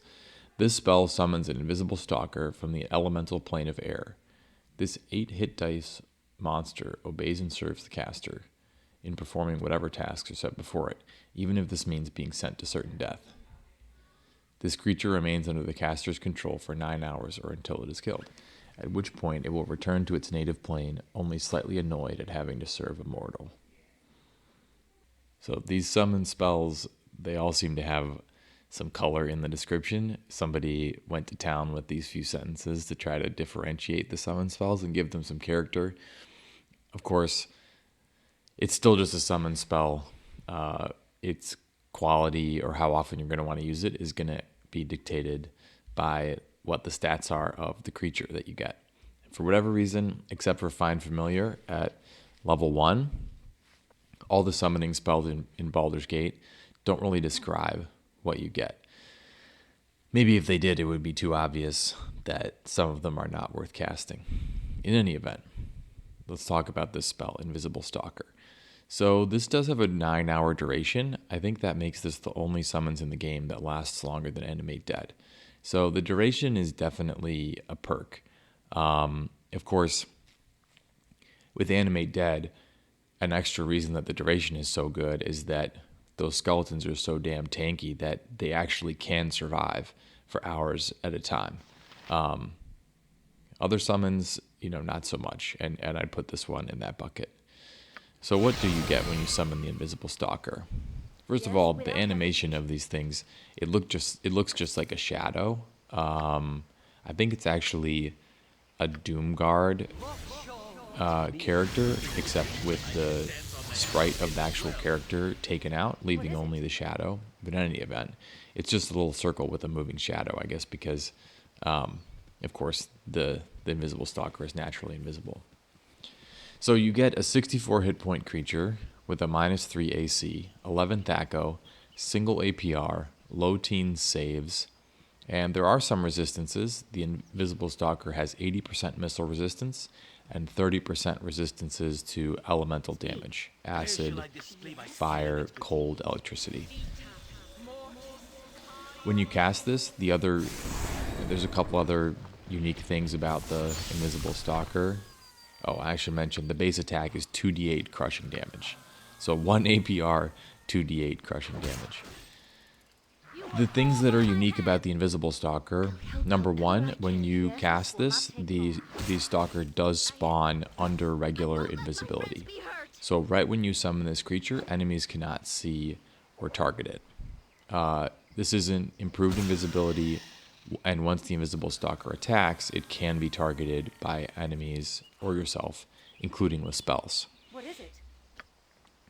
The other thing that's sort of special about Invisible Stalkers is that they do come with a unusually long list of immunities.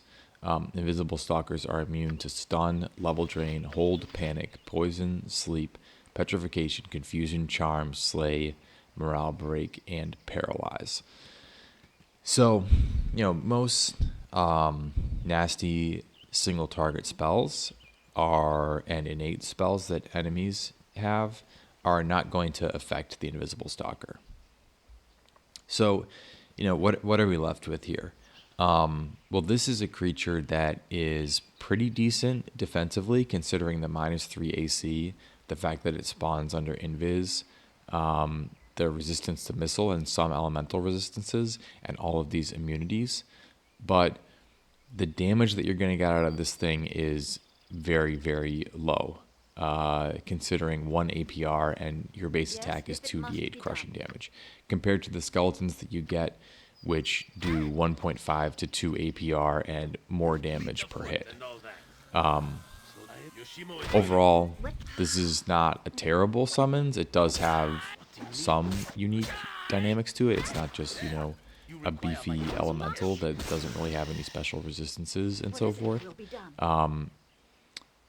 I think the best thing you could say for this is that you summon it and it's a tank that can do pretty well at soaking up attacks from enemy fighters. But by the time you really have access to this, and certainly by end of SOA, enemies all have such low THAC0 and there's AoE damage flying all over the place from spells that the Invisible Stalker with its 64 HP and no magic resistance is just not going to last that long. So, not one of the worst summons in the game, but still compares horribly to skeletons at level 5. And I'll rate the Invisible Stalker a 3 out of 10. Just sort of a filler spell, nothing too special about it. Next up is Mislead. Maybe another controversial spell and sort of a hard one to review and comment on. I'll go through the description here. Mislead is an illusion spell. It has a duration of 1 round per level, a cast time of 1, so very quick. and AoE special given that it always affects the caster like an invis spell, no save given it's a buff. When this spell is cast, the wizard is affected by an improved invisibility spell and is teleported a few feet away from her original position. Meanwhile, an exact image of the caster is created where she used to be, with exactly the same hit points as the caster. The image cannot perform any actions at all, such as attacking or casting spells. It can, however, move around and act as a decoy for the invisible wizard. The image will remain under the control of the caster until reduced to 0 hit points, or until affected by a dispel magic or a spell that reveals illusions, such as True Sight. Okay, so this is sort of a new game mechanic that gets introduced at level 6 here. Up until this point, the illusion spells that mages have access to are either buffs like blur or mirror image, or they're invisibility spells. Starting in level 6 and then continuing with project image at level 7 and simulacrum at level 8, starting with this spell at level 6, the illusion spells that the mage gets access to actually spawn clones of the mage of varying strength. And this is the first example of that. With this spell that both puts the caster under an improved invis and also creates this clone that's not invisible. And, there's the title of the spell right there. It's designed to mislead enemies. So I'll just go through the mechanics of this spell first before talking about how it can be used and why this is probably a bit of a controversial spell and one that I struggle with. So, first of all, you do get the same benefits as improved invisibility on the caster upon casting this. Note that this can only affect the mage that's casting it. Unlike improved invis, you can't cast it on other characters in your party. But the casting mage will get the same benefits as improved invis. That is the -4 penalty to enemy attacks, so 4 improvement to effective AC, and also the saves bonuses that apply. Very significant saves bonuses attached to improved invisibility. So that's nice, but of course, to justify giving up a level 6 spell slot, you better get more than that. This spell has a bit shorter duration than improved invis at level 4, because improved invis starts at 3 rounds and then goes plus 1 round per level. This is just 1 round per level, so caps out at 20 rounds of duration for Mislead. If you cast this spell multiple times in a row, like while the prior clone is alive, you cast it again, you'll create multiple clones of yourself as the caster, but recasting it won't have any other effect. I guess you'll also restart the timer on your improved invis and the duration of the spell, but there's not any other stacking mechanic. So what are the clones that are summoned here? The clones, just as the description says, and unlike the more powerful clones at level 7 and 8 for Project Image and Simulacrum, the clones from Mislead cannot attack, cannot cast spells, and can't use items. All they can do is just move around and take damage. That's it. That's all the Mislead clone does. But the existence of this clone dynamic and the way the spell is coded into the game creates a major difference between this spell and improved invisibility. And that's where the cheesiness or sort of controversial nature of Mislead comes into play. The major difference of this spell versus improved invis or any other invis spell is that as long as the clone stays alive, the invis will never break. And that's not just the weaker shimmering invis that prevents you from being targeted under improved invisibility once you break it, but still allows enemies to see you. But full invis, your full invis will not break as long as the clone is alive.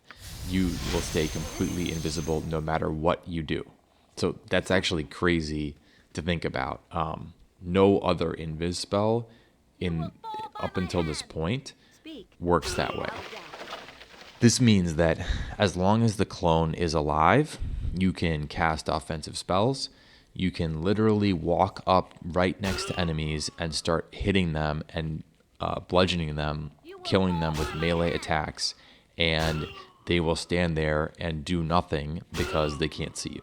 Of course, unless they have access to True Sight or they see through invisibility, which we'll return to later. But any enemy in the game that cannot dispel this or see invisible creatures innately will just stand there and let you bludgeon them if the clone is alive, and your invis will not be dispelled at all. That also means that since you're considered invisible through this entire time, you can get unlimited backstabs as a mage thief as long as you have your clone alive as once you've cast Mislead. This is sort of a nuts game dynamic, right? The invis spells in the game up to this point were all coded pretty thoughtfully in that they can be used for stealth, and in the case of improved invis, it can be used to protect yourself from single target magic spells. But as soon as you take an offensive action with either regular or improved invis, and this goes the same for Shadow Door at level 5, which is just another version of improved invis. But as soon as you take an external action, you're going to either completely break or mostly break your invis, and enemies are going to be able to see you and start attacking you. So every invis spell up to this point maintained the obviously balanced game dynamic where if you attack somebody while invisible, that's going to cause them to notice you, and you're now going to be vulnerable to attack yourself. Mislead sort of breaks that, right? If the clone is alive, then you can do whatever you want, and you're not going to come out of invis. The only things that will end the Mislead spell are, number one, the duration of the spell wearing off, but that's many rounds in the context of, a fight at 1 round per level. Number two, somebody in line of sight of the caster or the clone casts True Sight, because if either the caster or the clone is in the range of a True Sight, that'll dispel Mislead. The third thing that will get rid of this spell is somebody killing the clone. And the fourth thing is a dispel or remove magic being cast on the clone. And I did test this. Unlike True Sight, which will get rid of this spell if either the caster or the clone is in the AoE of True Sight, when it's a dispel or remove magic being cast, that has to be targeted on the clone. If you have Mislead up and you're the caster and you get hit by a dispel or remove magic, it will have no effect because the clone won't be dispelled. So those are the ways that you get rid of this spell. I think you can sort of see where this is going, or you've heard about it before.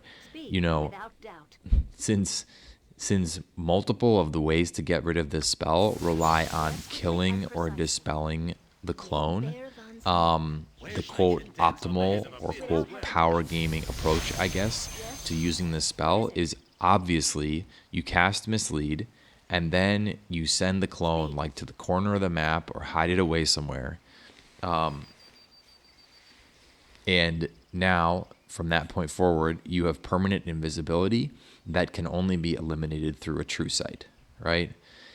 If you hide the clone, so the clone can't be dispelled or killed, then the only things that are going to end this spell in the entire game are, number one, it wearing off, or number two, True Sight. That's it. The cheese is obvious, right?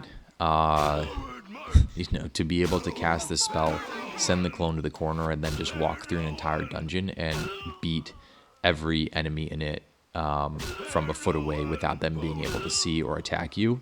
That is possible with Mislead. I'm kind of surprised that this hasn't been tweaked in some patch or patched out of the game. If you have SCS combat, if you have SCS installed, then there's a few different ways that invisibility becomes less powerful, but the main one is that SCS makes almost all very high level scary enemies in the game be able to innately see through invisibility. So Mislead won't do you any good. SCS also gives many more enemy parties and spellcasters access to True Sight. So the base game, of course, doesn't do that. And in the base game, there are a lot of fights against non-casting parties or enemies who can't innately see through invisibility, where you're going to easy mode the fight if you just cast Mislead and send the clone somewhere else and then walk up and slay enemies who cannot detect you.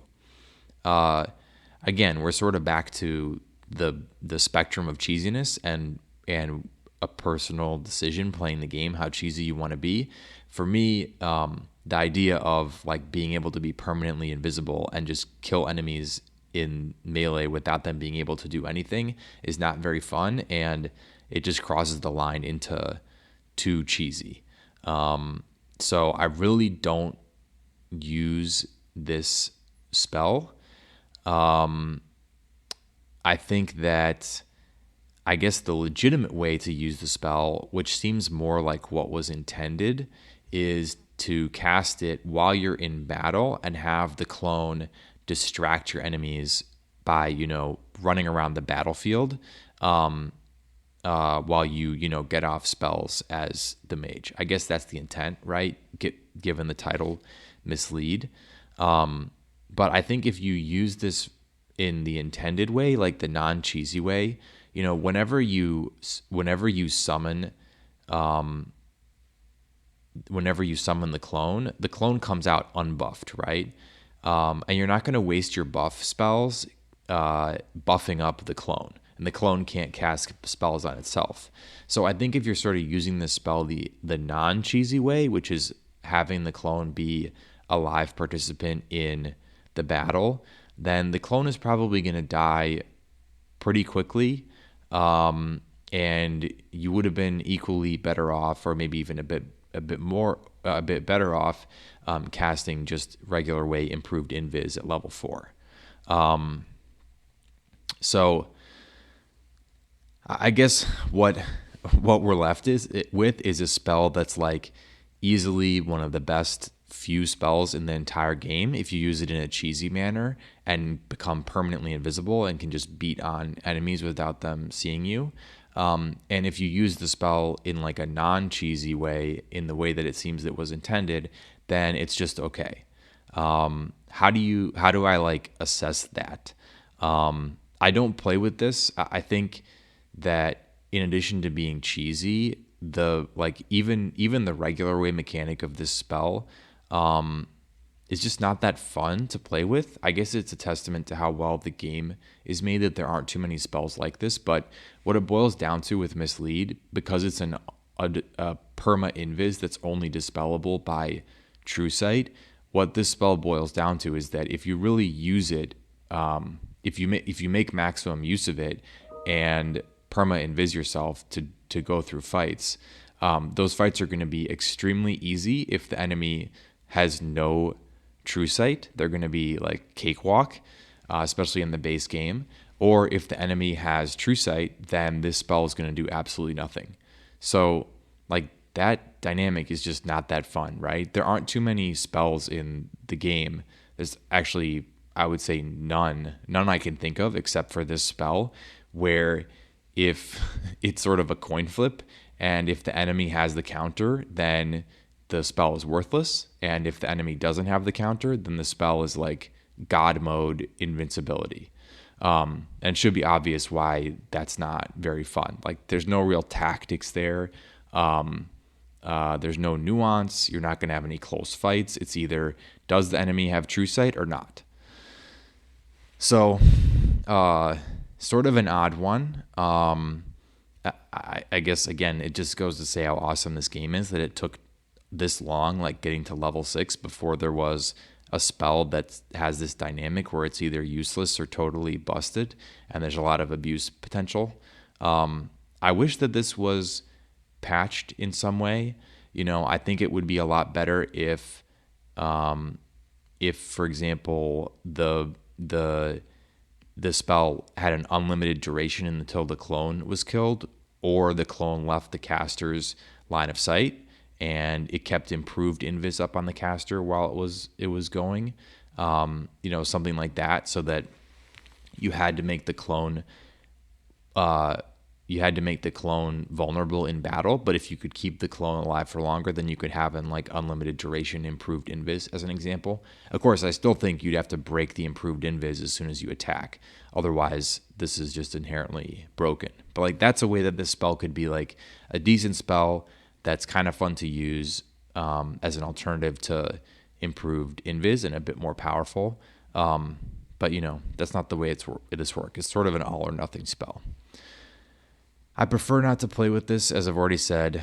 It's not that fun. And it's also sort of hard to even rate, given that it's either, if you use it cheesily, it's super busted, and if you don't, then it's sort of a coin flip.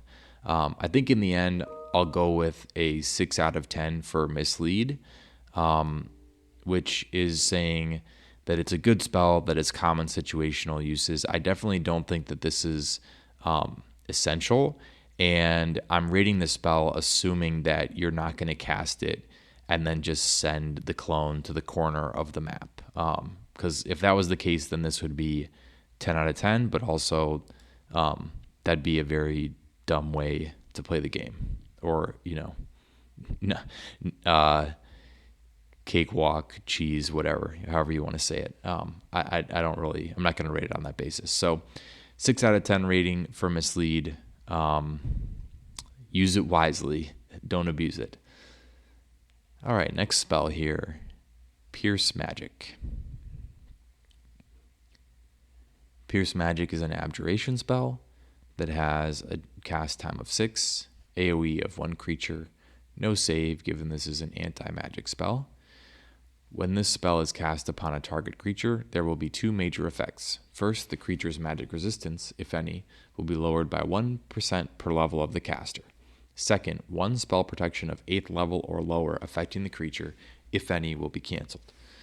For example, if this spell were cast by a 15th level wizard, the target creature would lose 15% of its magic resistance from its current total, reducing it to 0 if less than that remains, and 1 8th level or lower spell protection affecting the creature would be dispelled. Spells affected by Pierce Magic are Minor Spell Deflection, Minor Spell Turning, Spell Deflection, Spell Turning, Minor Globe, Spell Immunity, and Globe of Invulnerability. The target's magic resistance, if any, does not affect this spell, nor do any of the spell protections. Magic resistance remains lowered for 1 round per level of the caster. Okay, so I talked about this a little bit at level 5 when going through the spell Lower Resistance, but this spell is the second spell in the game that can be used to combat enemy magic resistance. And this spell is sort of a combo pack of 2 things. It's like the dispelling or anti-magic protection Happy Meal or something. You get the effect of a secret word, the level 4 spell, which dispels any 1 spell protection in the game, but not including level 9 spell protections, of which there's only 1, Spell Trap. So another way to say it is that, secret word and Pierce Magic both dispel any 1 spell protection in the game except Spell Trap. And then you also get a weaker version of Lower Resistance for lowering enemy damage.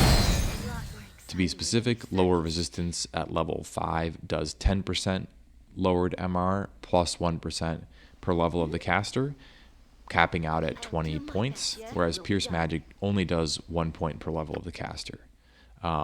So Lower Resistance caps out at 10 plus 20 or 30 points of MR lowering, and Pierce Magic caps out at 20. Also, something to think about, given that math, is obviously Lower Resistance is going to be much better right out the gate, and the gap between the two sort of narrows as you get more levels. By the time you're level 20 plus, the difference of 10 points is not the end of the world, but when you first get access to level 6 spells at level 12, lower resistance is going to be lowering magic resistance by 22 points and pierce magic only by 12. So that's a big difference, right? So something to think about. Pierce magic is a better spell as you get later in the saga relative to lower resistance.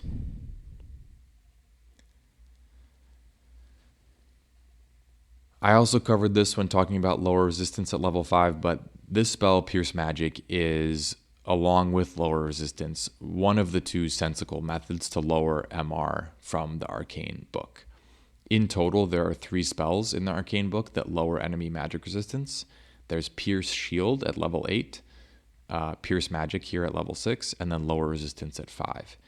Pierce Shield has a super long cast time, and it's really hard to give up a level 8 spell slot for this purpose versus a level 6 or a level 5 slot. So I think Pierce Shield is clearly inferior, and really when you're thinking about what you should stock to lower enemy MR, which you will need, especially like all through TOB, you need to have multiple spells to lower enemy MR, because every enemy, I shouldn't say every, but almost all enemies in TOB have some level of magic resistance, and you face so many totally magic resistant enemies, or 80-90% magic resistant enemies like drow, dragons, high level monks in TOB. You need to have one of these 2 spells, I think, either Pierce Magic or lower resistance.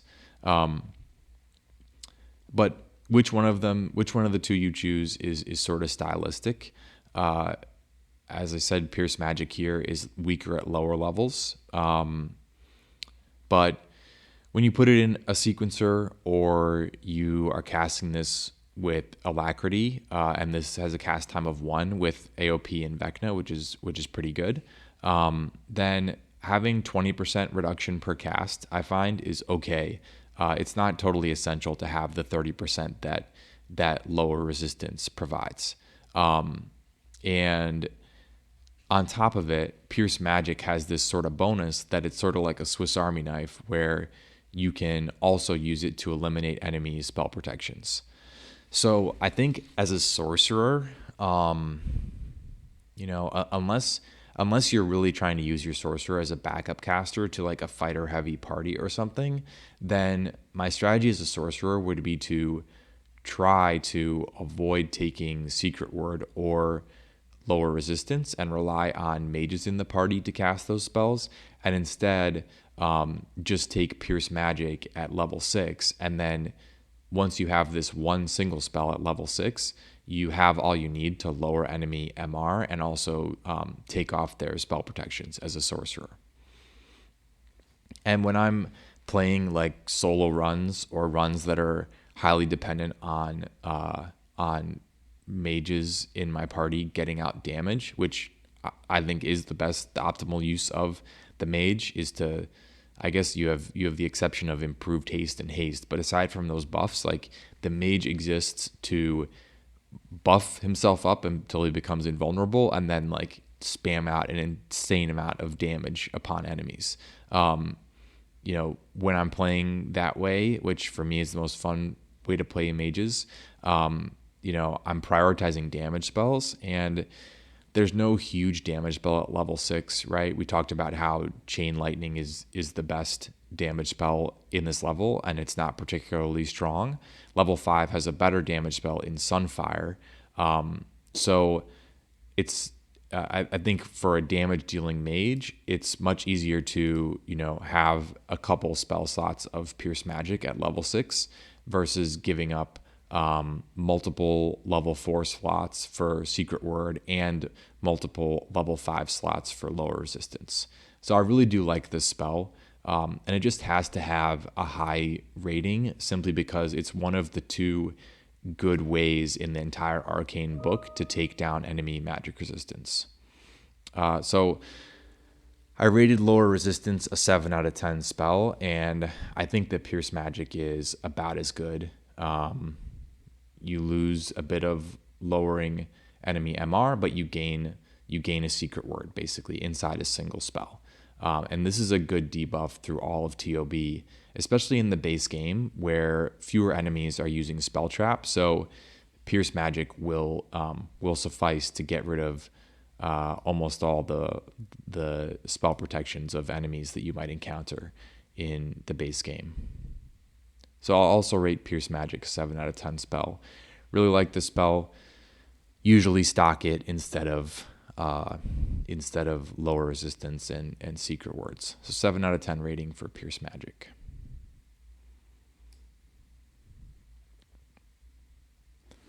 Okay, this takes us to Power Word Silence.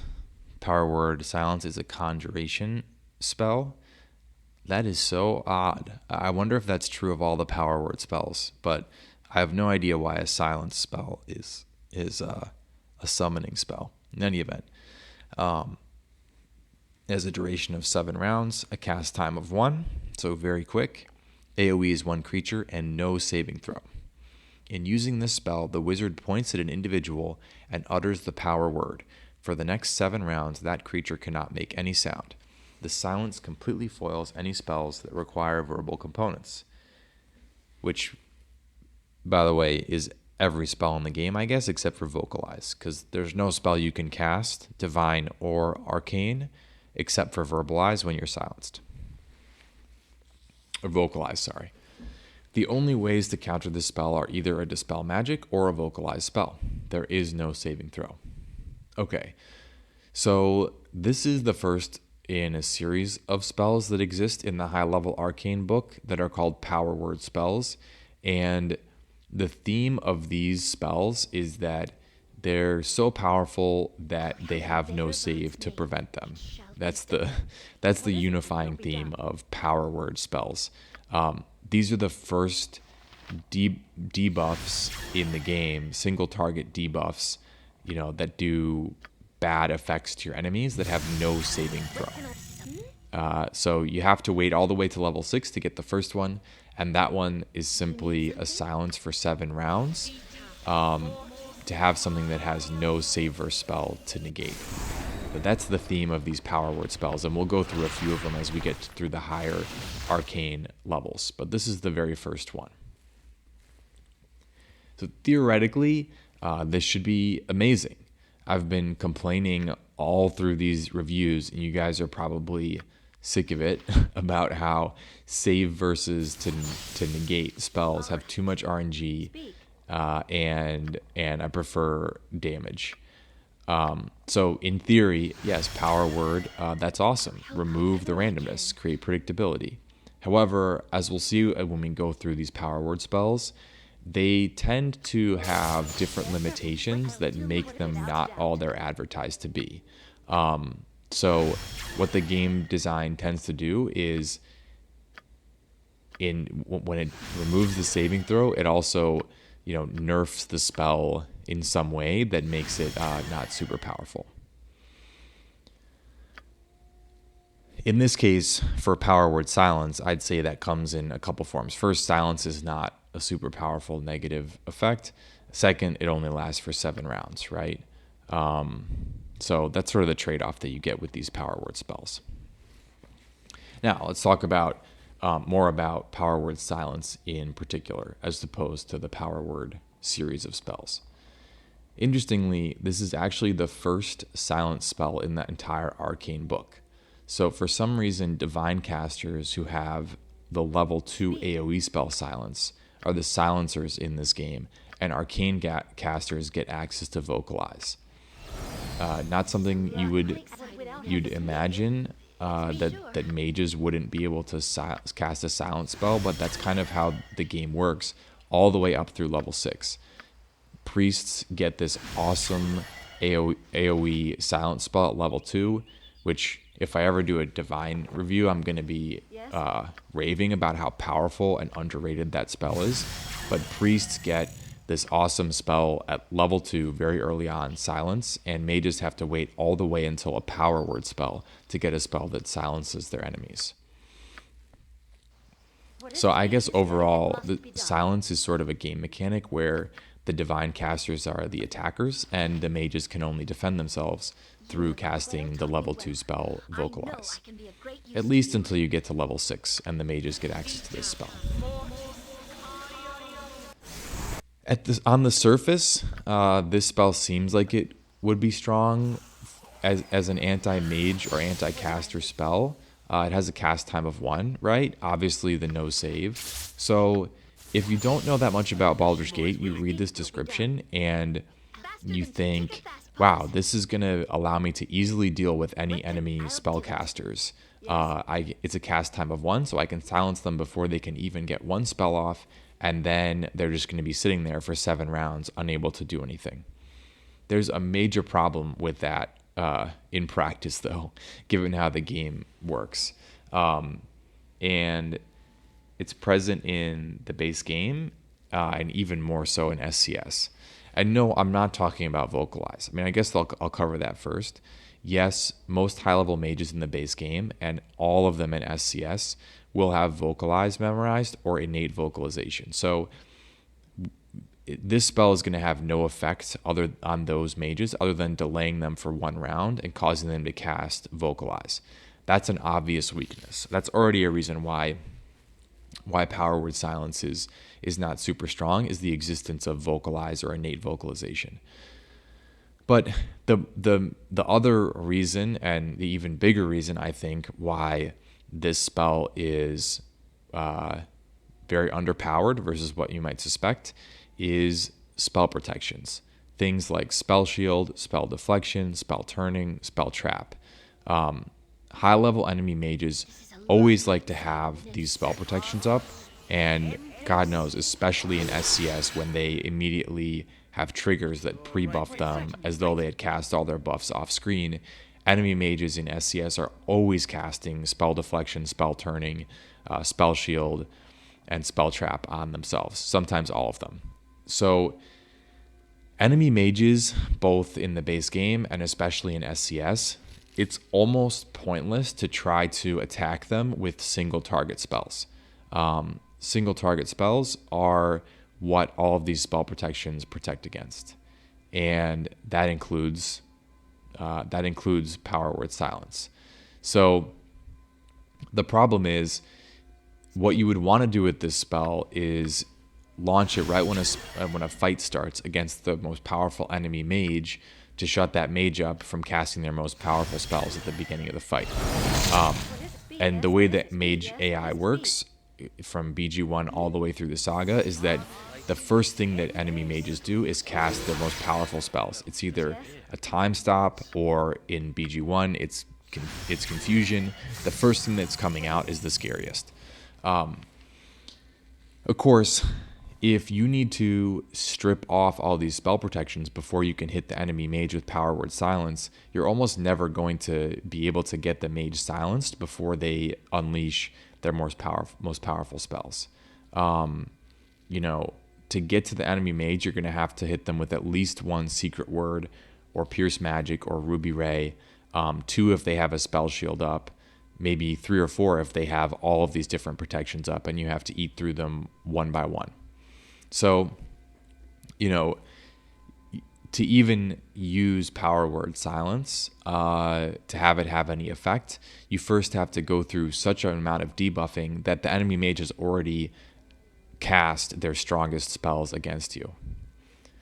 And on top of that, if you're really going to take the time to remove all these spell protections from enemy mages, then the first thing you're going to want to do after that is probably cast some single target damage or a much nastier spell against them, like Polymorph Other, or even like Disintegrate or Stone to Flesh or something, Flesh to Stone. Why go through all the trouble of all these debuffs just to then cast a Power Word Silence when you could, at that point, probably just kill the enemy mage or do something much worse to them? So, yeah, a lot of talking to basically say that even forgetting about vocalization, the presence of spell protections means that high-level enemy mages, the way to combat them is pretty much never going to be single target spells, no matter what the single target spells do. And that includes Power Word Silence. I should say this spell is good against clerics that don't have access to all these spell protections, but spellcasting clerics are pretty rare in the base game.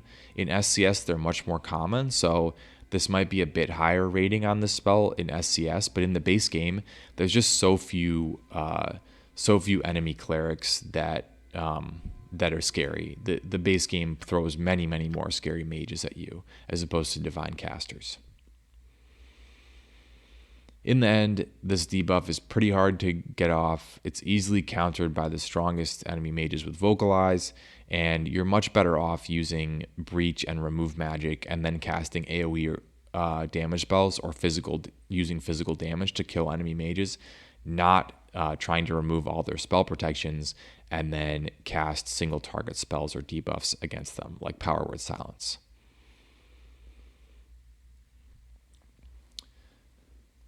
So, not too enthused about the first Power Word spell.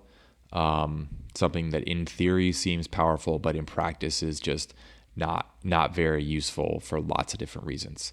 And that's not going to cut it at a spell level that's as powerful as level 6, where you could be taking, a improved haste instead, which is massively better than this spell.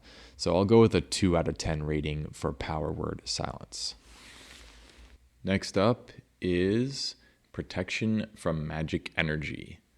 Protection from Magic Energy has a duration of 1 turn per level, a cast time of 6. AoE is 1 creature, any creature selected, and no saving throw given it's a buff.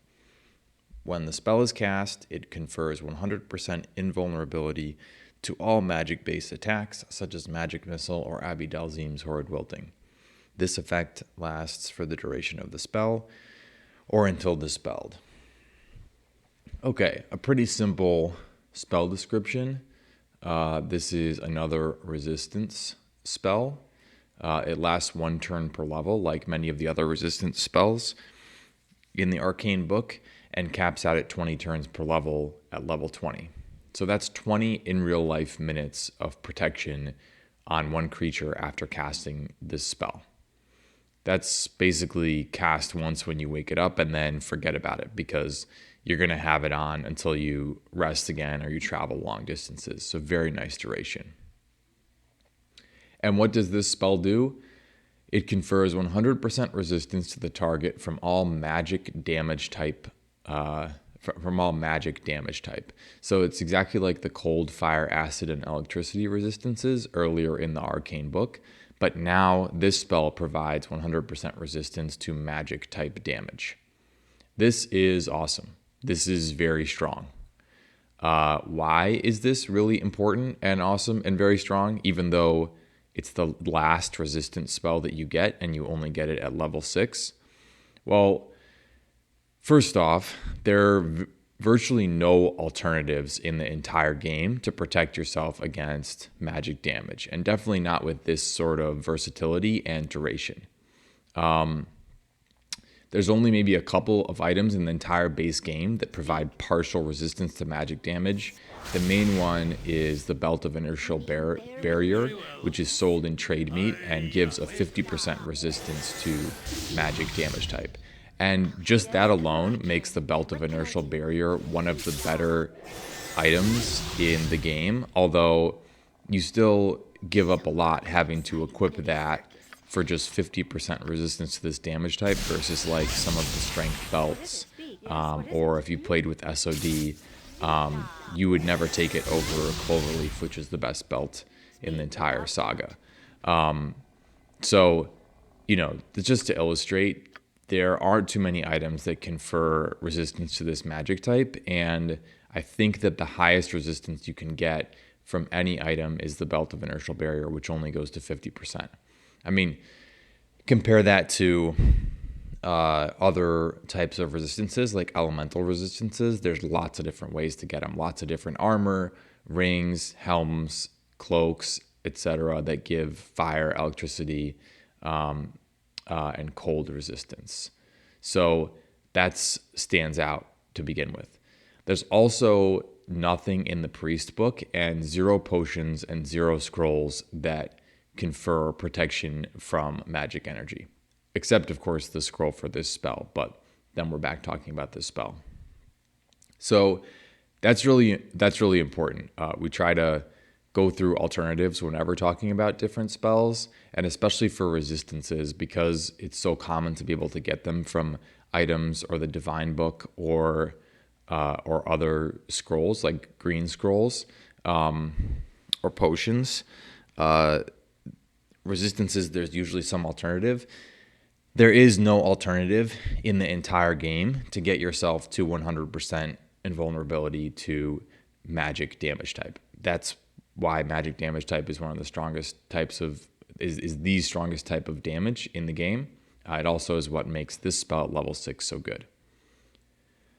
The second reason why this spell is really important is that the most powerful magic damage spells or damage spells in the entire game that enemies are going to cast at you do this damage type.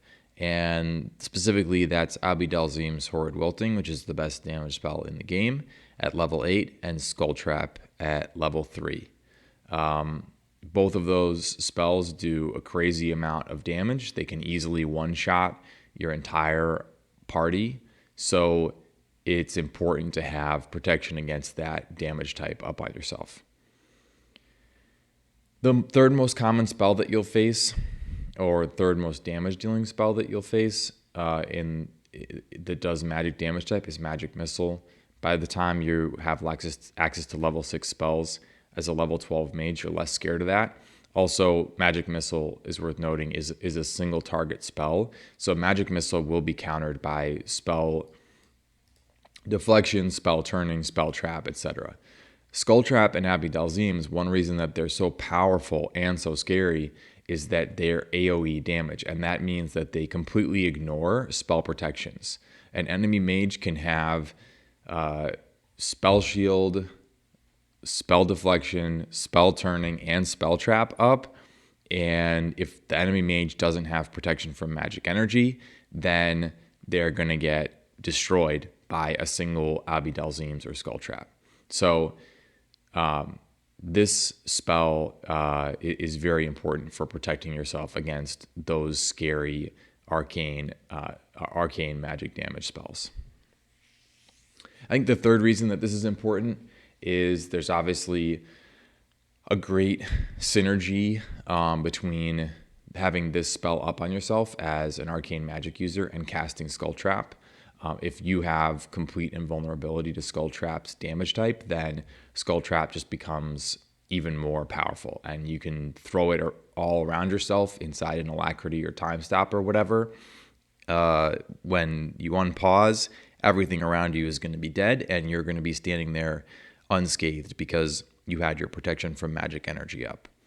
So those are all the reasons why this spell is awesome, and protection from magic energy is essential on any arcane magic user, I think. After protection from fire, this is the most important resistance to have. Maybe if you like using Skull Trap, you could even say that this is the most important resistance to have in the entire game. And unlike protection from fire, this spell is the only way to get 100% resistance to magic damage type in the entire game. Now, you might be thinking, these spells, aren't they necromancy spells? And so couldn't you rely on spell immunity necromancy and be just fine and only use up a level 5 spell slot? Well, there are a couple of problems with that. I mean, first, obviously, spell immunity lasts a lot shorter than 1 turn per level. I think it's 1 round per level for spell immunity, so much shorter. Second, spell immunity can only be cast on the caster. So spell immunity, there's no way to get the fighters or tanks in your party protected as well, because spell immunity can only be cast on the casting mage, whereas protection from magic energy can be cast on anybody in your party. And then the other problem is that spell immunity doesn't protect you against your own spells. So, Abidalzim's is party friendly. Magic Missile, obviously, you're never going to cast on yourself. But for Skull Trap, even if you have spell immunity necromancy up, you're going to kill yourself if you cast skull traps on yourself or with yourself in the AoE, because spell immunity does not protect you against the spells that you as the caster cast on yourself. All that to say, this spell I think is indispensable. I always have at least one on all my arcane magic users, and it's one of the first buffs that I cast upon resting. And after Stone Skin, this is probably the number one protection that I always remember to put up on mages, because enemy horde wiltings are super scary, and I love to cast Skull Trap with my arcane magic users. Not incredibly sexy, but a fantastic spell. The only way in the game to get exactly what it provides you. And I will rate Protection from Magic Energy an 8 out of 10. A very good spell that has common uses throughout the saga and should be stocked. That is true.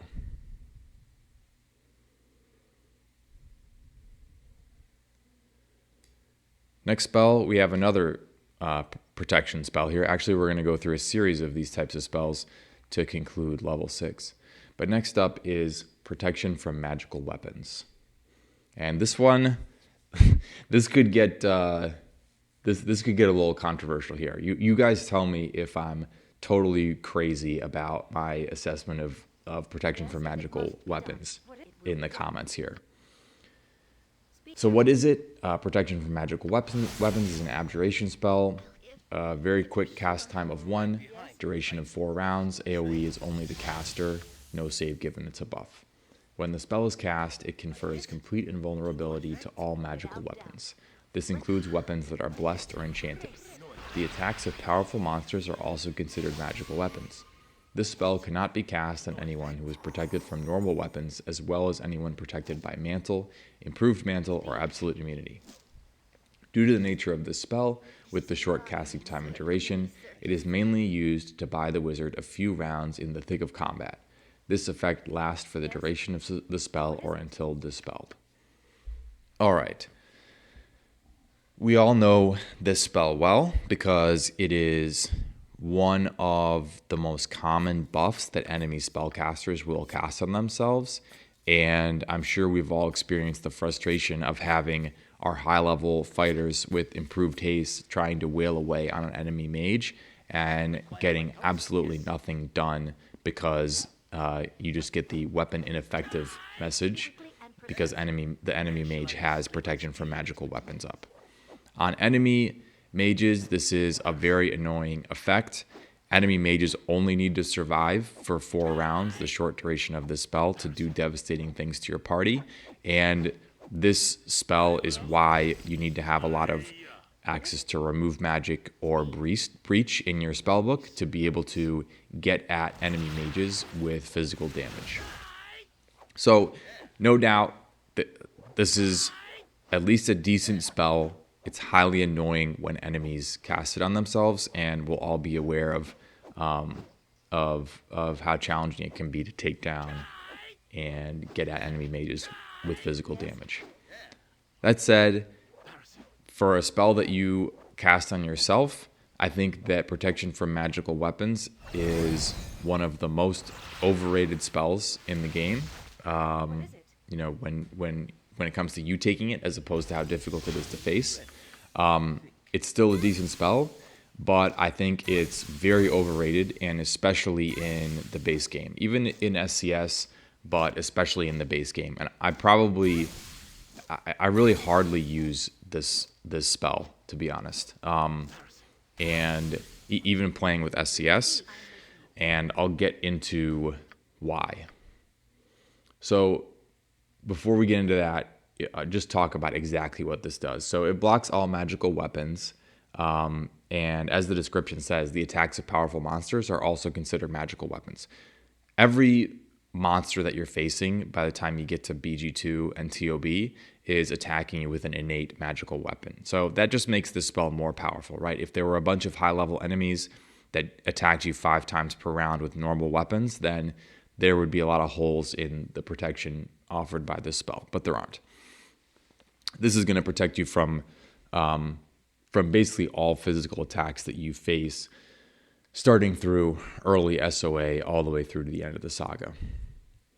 And it's important to note, because I'll get into this more later when comparing this to other options to defend yourself against physical damage. This spell blocks both the physical damage from magical weapon attacks against you, and also it blocks any elemental add-on damage and any status effects inflicted by the weapon. So that's very important.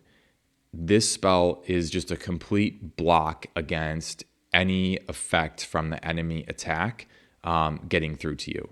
Not just the physical damage, but also any elemental add-on damage and any status effects. If you have this up, it's as though the enemy with the magical weapon is not even attacking you when they hit you. That is a significant difference and improvement versus Stone Skin and Mirror Image, which is why I think it's important. So we'll come back to that.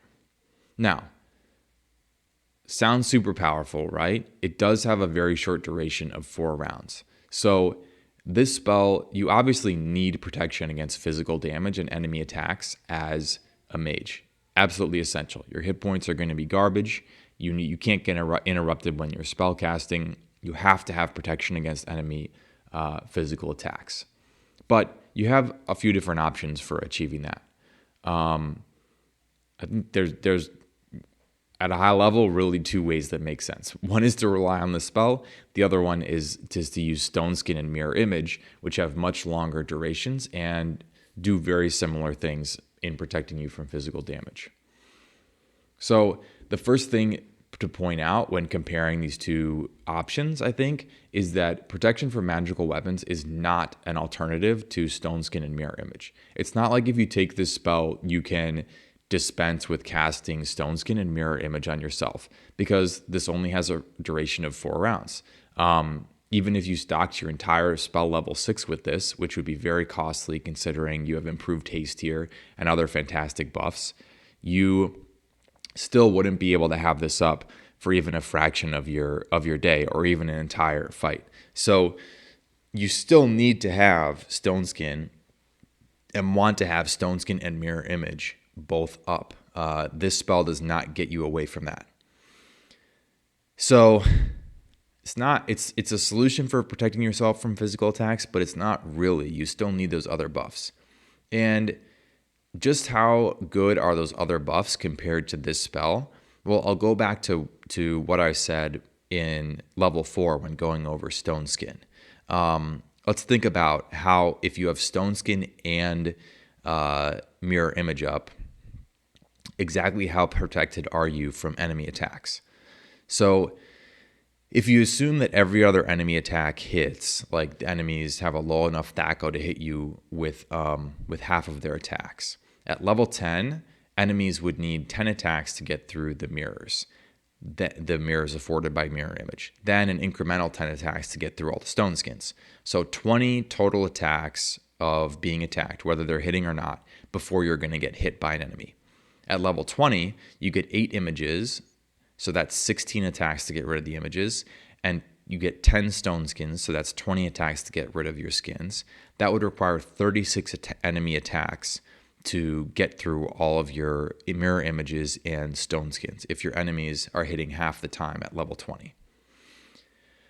So 36 attacks, unless you're facing enemies that are improved hasted or using Greater Whirlwind, which you do less often in the base game, that's going to be something like 7 straight rounds of an enemy fighter just standing there wailing on you. And of course, as a mage, you're going to have boots of speed, you should be hasted, and you can dodge and kite your enemies. And all of the damage that you're doing, or almost all of it, is ranged. So, and it's just difficult for enemies to, if you're playing the game properly and actually moving around and taking advantage of your haste, it's just difficult for enemies to get near you for long enough to really get off those 36 attacks. Or even if they're hitting every time, it would take 18 attacks to get through your Mirror Image and Stone Skin, right? So, we compare these two things. protection from magical weapons is going to last you 4 rounds. I think it's extremely unlikely that if you have full mirror image and stone skin up, enemies are going to be able to get through both of those in much less than 4 rounds, even if they're standing right next to you and just wailing on you. And obviously, that's also just from a single cast of mirror image and stone skin. You can re-up these spells over a number of rounds if you want to extend the protection. So I think, in my experience, having stone skin and mirror image is perfectly sufficient to protect yourself against physical damage, and protection from magical weapons really cannot be defended as necessary to protect yourself against physical damage. So, and especially because you're still going to need to have and want to have the stone skins and mirror images up given the short duration of the spell. So what really does this spell give you? What really does it give you? Well, I think there's 2 things to be said for it. First, it blocks all elemental damage, right? And it also blocks on-hit effects. I guess that could be combined to one thing, just saying that protection from magical weapons, unlike mirror image and stone skin, does not block these on-hit effects. By the way, I tested this with mirror image, and it seems like mirror image blocks on-hit elemental damage when the image is hit, but doesn't block acid. Like, that's very strange. I was using Flail of the Ages, and only the acid damage would get through when the mirror was hit. But it's clear mirror image does not block on-hit effects like decapitates or slows, and stone skin doesn't block them either. That's a significant advantage of protection from magical weapons, is to avoid on-hit effects. In SCS, this is much more of an issue. Many more enemies in SCS have nasty on-hit effects. In particular, Planetar is the major one. Planetar have a dispel on hit effect, and they also have a decapitate effect. So if you're fighting Planetar, then you really want to have access to this spell. Your mirror images and stone skins are not going to be enough. That's SCS. In the base game, I don't know if there's a single Planetar that you face in the entire game. I mean, enemy mages just don't summon Planetar. And in general, on-hit effects are much less likely. I'd also add that for elemental add-on damage, you're probably going to have very high to 100% resistances if you're playing the game right to elemental add-on damage. You need those resistances to protect yourself against AoE damage spells anyway. So you're going to have protection from fire or protection from the elements up, and the reason that extra elemental damage is scary is more so that it'll interrupt your spell casting, even if you have 100% resistance. Now, if the only arcane caster in your party has Vecna and Amulet of Power, then spellcasting interruption becomes much less of an issue, and you really care very little about the chance that somebody's going to interrupt you in the short time when you're casting a spell through elemental add-on damage. So again, in that scenario, for Vecna and AOP holder, Amulet of Power holder, the real advantage of protection from magical weapons versus stone skin mirror image is the protection against on-hit effects.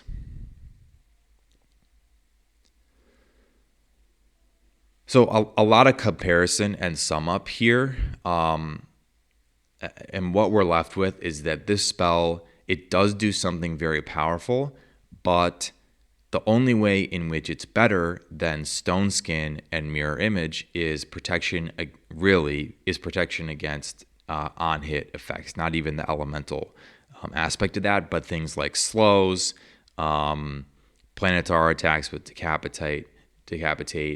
That is what protection from magical weapons excels at.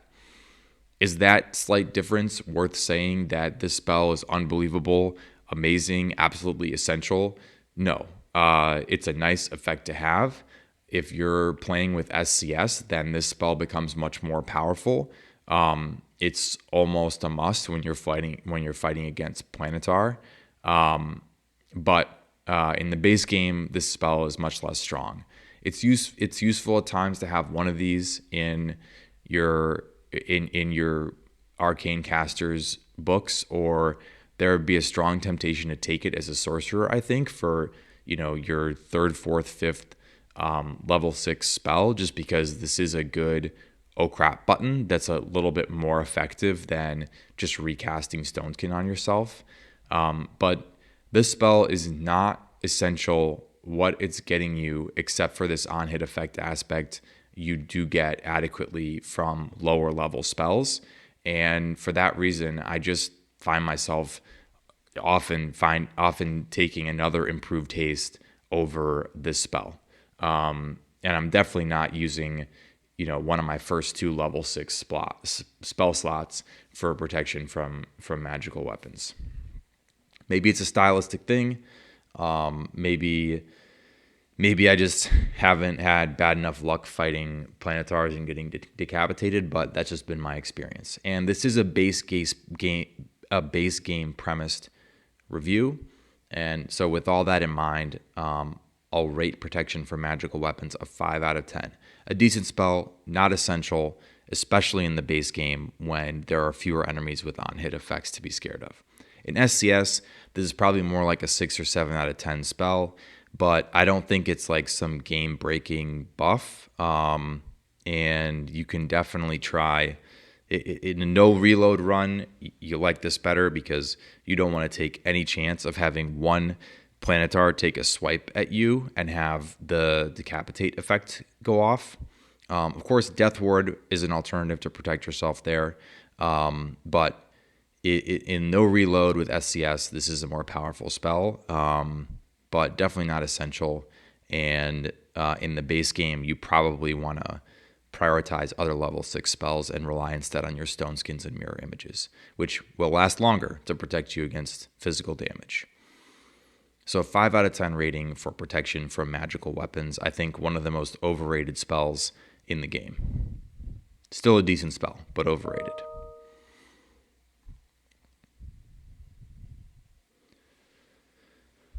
Okay, next up here we go to, I think one of the most underrated spells in the game.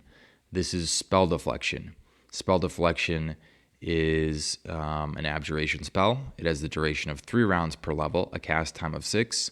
AoE is the caster, no save given its buff. This powerful abjuration spell causes any spells cast against the wizard to be absorbed and consumed. This affects a total of 10 spell levels. This includes spells cast from scrolls and innate spell-like abilities, but excludes the following: AoE effects that are not centered directly upon the wizard, as well as area effects that are stationary, such as Cloud Kill and Stinking Cloud. As long as the spell is cast directly at the wizard, it will be absorbed. Something to note is that as long as there are levels remaining, then the spell will be absorbed. For example, if there's only 1 level left and a 3rd level spell is cast at the wizard, the spell will be absorbed while canceling the spell deflection. It is not affected by a dispel magic. I think the first thing to say after reading this spell description is that this point about AoE effects that are not centered directly upon the wizard, that's false. That's just a complete red herring. I think what the spell description is trying to imply there is that if an AoE spell is targeted directly on a mage that's protected by spell deflection, then spell deflection will actually block the AoE spell. That is false. That is false. Spell deflection, spell turning, spell trap, these spell protections, I probably said it a million times in the course of these ratings and reviews, but they do not protect you against AoE spells, full stop. So this whole thing about centered directly is just BS. That is a limitation of spell protections in general. So just to clarify the description or correct it. That over with, let's get into what spell deflection is. So this is the second non-minor spell protection in the game after Globe of Invulnerability, which also came at level 6. This is a quality spell. I take one of these spells, Spell Deflection, on all my arcane casters and cast it as a buff soon after waking up or when heading into battle. The duration is pretty nice, right? 3 rounds per level. That maxes out at 60 rounds. That's 6 turns or 6 in real life minutes. So you probably won't need to cast this thing more than a couple times before you're resting. And when you get to higher levels and you're using Wish a lot to refresh your spellbook, then this is a buff that is going to stay up for, the duration of long battles, and you can refresh it. Given the cast time of 6, pretty quick cast time, you can easily refresh this during an alacrity, whenever you have your next alacrity. So a nice duration, and that's always a plus with a buff. So what exactly does this do? It's an absorption spell for single target spells. We covered this mechanic when we discussed minor spell deflection in level 3, but let's recap. So this will absorb single target non-AoE spells, excluding anti-spell spells like Ruby Ray, Secret Word, etc., which will dispel this protection. Also, recall from our discussion of Breach in level 5, Breach is like this special spell that has special rules that apply to it, and one of those rules is that Breach simply ignores spell protections completely, except for Spell Shield, which blocks it. So even though Breach is a single target spell and it's not an anti-spell spell, it just will ignore spell protections like Spell Deflection. So Spell Deflection is not a way to protect yourself against Breach. To do that, you would need Spell Shield. But every other single target spell in the game, except for the anti-spell spells and Breach, is going to be absorbed by Spell Deflection. And the spell will absorb up to 10 spell levels, but the tail rolls over as the description implies. What I mean by that is, as long as you have 1 spell level of protection remaining, then even if the next spell cast against you is a level 9 spell, it's still going to be absorbed, and the tail, at that point, the tail would go away. So in reality, what that means, especially because by this time enemy mages are rarely casting like level 1 spells against you, in reality what this means is that you almost always get way more than 10 spell levels of protection out of this spell. So that's important to keep in mind. It's a max of 18, right? If you got 9 levels of protection and now you get a level 9 spell cast against you, like Imprisonment, you're going to get 18 levels of spell protection or absorption out of this spell. That's pretty awesome. And if you recast it at any point when some of the levels have been depleted, it'll refresh the spell deflection to 10 levels. So different casts of spell deflection are not going to stack on top of one another, but you will refresh to 10 levels of protection and restart the timer on the duration if you recast it on yourself. As far as which spell protection enemy spells will hit first they're going to hit any spell turning spell that you have up. Then they're going to hit your spell trap if you have it up. And then finally, the last layer that spells will hit after those two is your spell deflection, this spell. So if you stack this with spell turning, which you get at level 7, and you have both spell turning and spell deflection up, you're getting at least 22 spell levels of protection, because spell turning gives you 12. But you're probably getting a lot more because of the tail dynamic that I just discussed. And that would max out at 38 levels of spell protection. That's 18 levels from the spell deflection, plus another 20 levels from the spell turning. So if you put on spell deflection, this spell, and spell turning, and I'll get more into this later, but like spell trap almost becomes irrelevant. You already have 38 levels of spell protection if you have on deflection and turning. That's awesome. It means, as a practical matter, there's nothing that enemy mages can do to you with single target spells that's going to be too scary. That's just a lot of protection. Another thing I'll note about spell deflection is that this spell is actually exactly the same dynamic as the level 7 divine spell. So that's the highest divine spell level, called Shield of the Archons. Shield of the Archons is actually worse than this spell, since Shield of the Archons needs to scale up to 10 levels of absorption, whereas Spell Deflection comes with 10 levels right out of the gate. As soon as you can cast this thing as a level 12 mage, you're getting 10 levels of spell absorption. And this spell can be wrapped with a spell shield to keep the protection up. So why is this great? Why do I think this is always worth taking? Well, there's no superior alternative, right? Spell Trap and Spell Turning are both different types of protection that will stack with Spell Deflection. This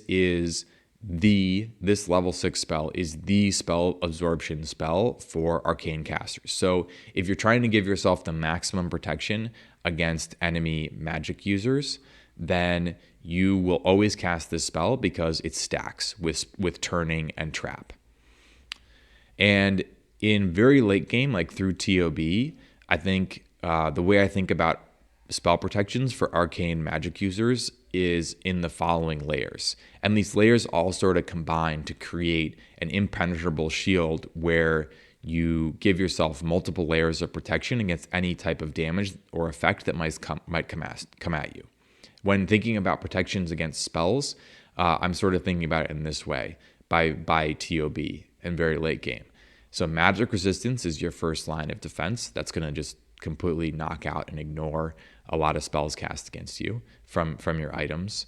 Then improved invis is your second line of defense, which has to be removed before you can be debuffed, other than through dispel or remove magic. But otherwise, improved invis would have to be removed before you can be debuffed or have any single target spell cast against you. Your next line of protection is spell turning, which protects you against single target spells that might come at you, like blindness, silence, imprisonment, disintegrate, flame strike, etc. After that, you have this spell deflection, which gets you another 10 to 18 spell levels of protection against single target spells. Then you also have your resistances up, which protects you against AoE damage and an extra points of damage off of physical attacks. You have your spell shield up, which protects you against breach. It's the only thing that protects you against breach in the base game, and also against anti-magic attacks, so you can keep your turning and deflection up longer. You have spell immunity abjuration to protect yourself against dispel or remove magic. And then your last line of defense against enemy magic is going to be your low saves. And in particular, since save versus death is the lowest save, as long as if you have appropriate items and things like blur and improved invis and other buffs, then you should be able to get your save versus death to be negative, even net of a Malison by very late game, and that will protect you against instant death effects, which the rest of these protections don't if they're AoE, like Symbol Death or Wail of the Banshee. So those are just the different layers in the tower of an arcane magic user's protection against enemy magic users. And if you have all these layers, it's going to take multiple spells to get through your defenses. First, the enemy is going to need to cast Invisibility Purge or True Sight to get rid of your improved invis. Then the enemy is going to need to start targeting you with anti-magic attacks like Spell Strike or multiple instances of Ruby Ray, etc., to get through your spell shield, your spell turning, and your spell deflection. And only once the spell shield is gone can you be breached.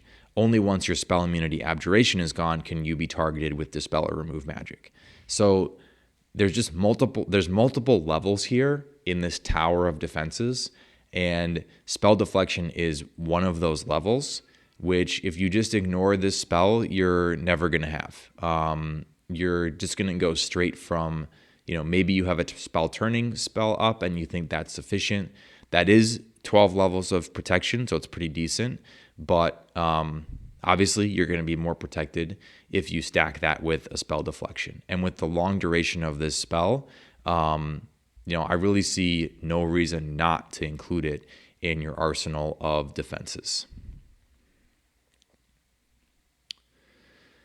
And it's not a huge sacrifice to have both spell deflection and turning up, especially when you consider that basically means you don't have to use spell trap, so you preserve a level 9 spell slot. Spell shield, spell deflection, and spell turning, if you have those 3 things up, that's 1 each from your level 5, 6, and 7 spell slots. And at that point, you're basically immune to all kinds, to every type of single target magic that might come at you through the use of 1 level 5, 1 level 6, and 1 level 7 spell. Pretty awesome. And this level 6 spell is 1 element of that arsenal of defense. So I think overall, this is just a strong spell. There have been countless times when having this up was the difference between getting imprisoned or mazed, instant kill effects, and this spell was the difference between dying to one of those and surviving. And it stacks with other things to create this multi-layered arsenal of protection. And this is the strongest form of spell deflection that you can get in the entire game. There's not an alternative that's better. This level 6 arcane spell is better than a level 7 top level divine spell for this purpose. So this is overall a strong spell, and I'm taking one of these on all my arcane magic users, maybe 2 depending on the situation, because why not? Sometimes it saves your ass, and there's no better alternative for it. Plus a nice duration for a buff, and you can wrap it with spell shield. So I'll give this spell deflection a rating of 8 out of 10, which is a very good spell that has common uses throughout the saga and should be stocked. Yep, pretty much. This is a quality spell.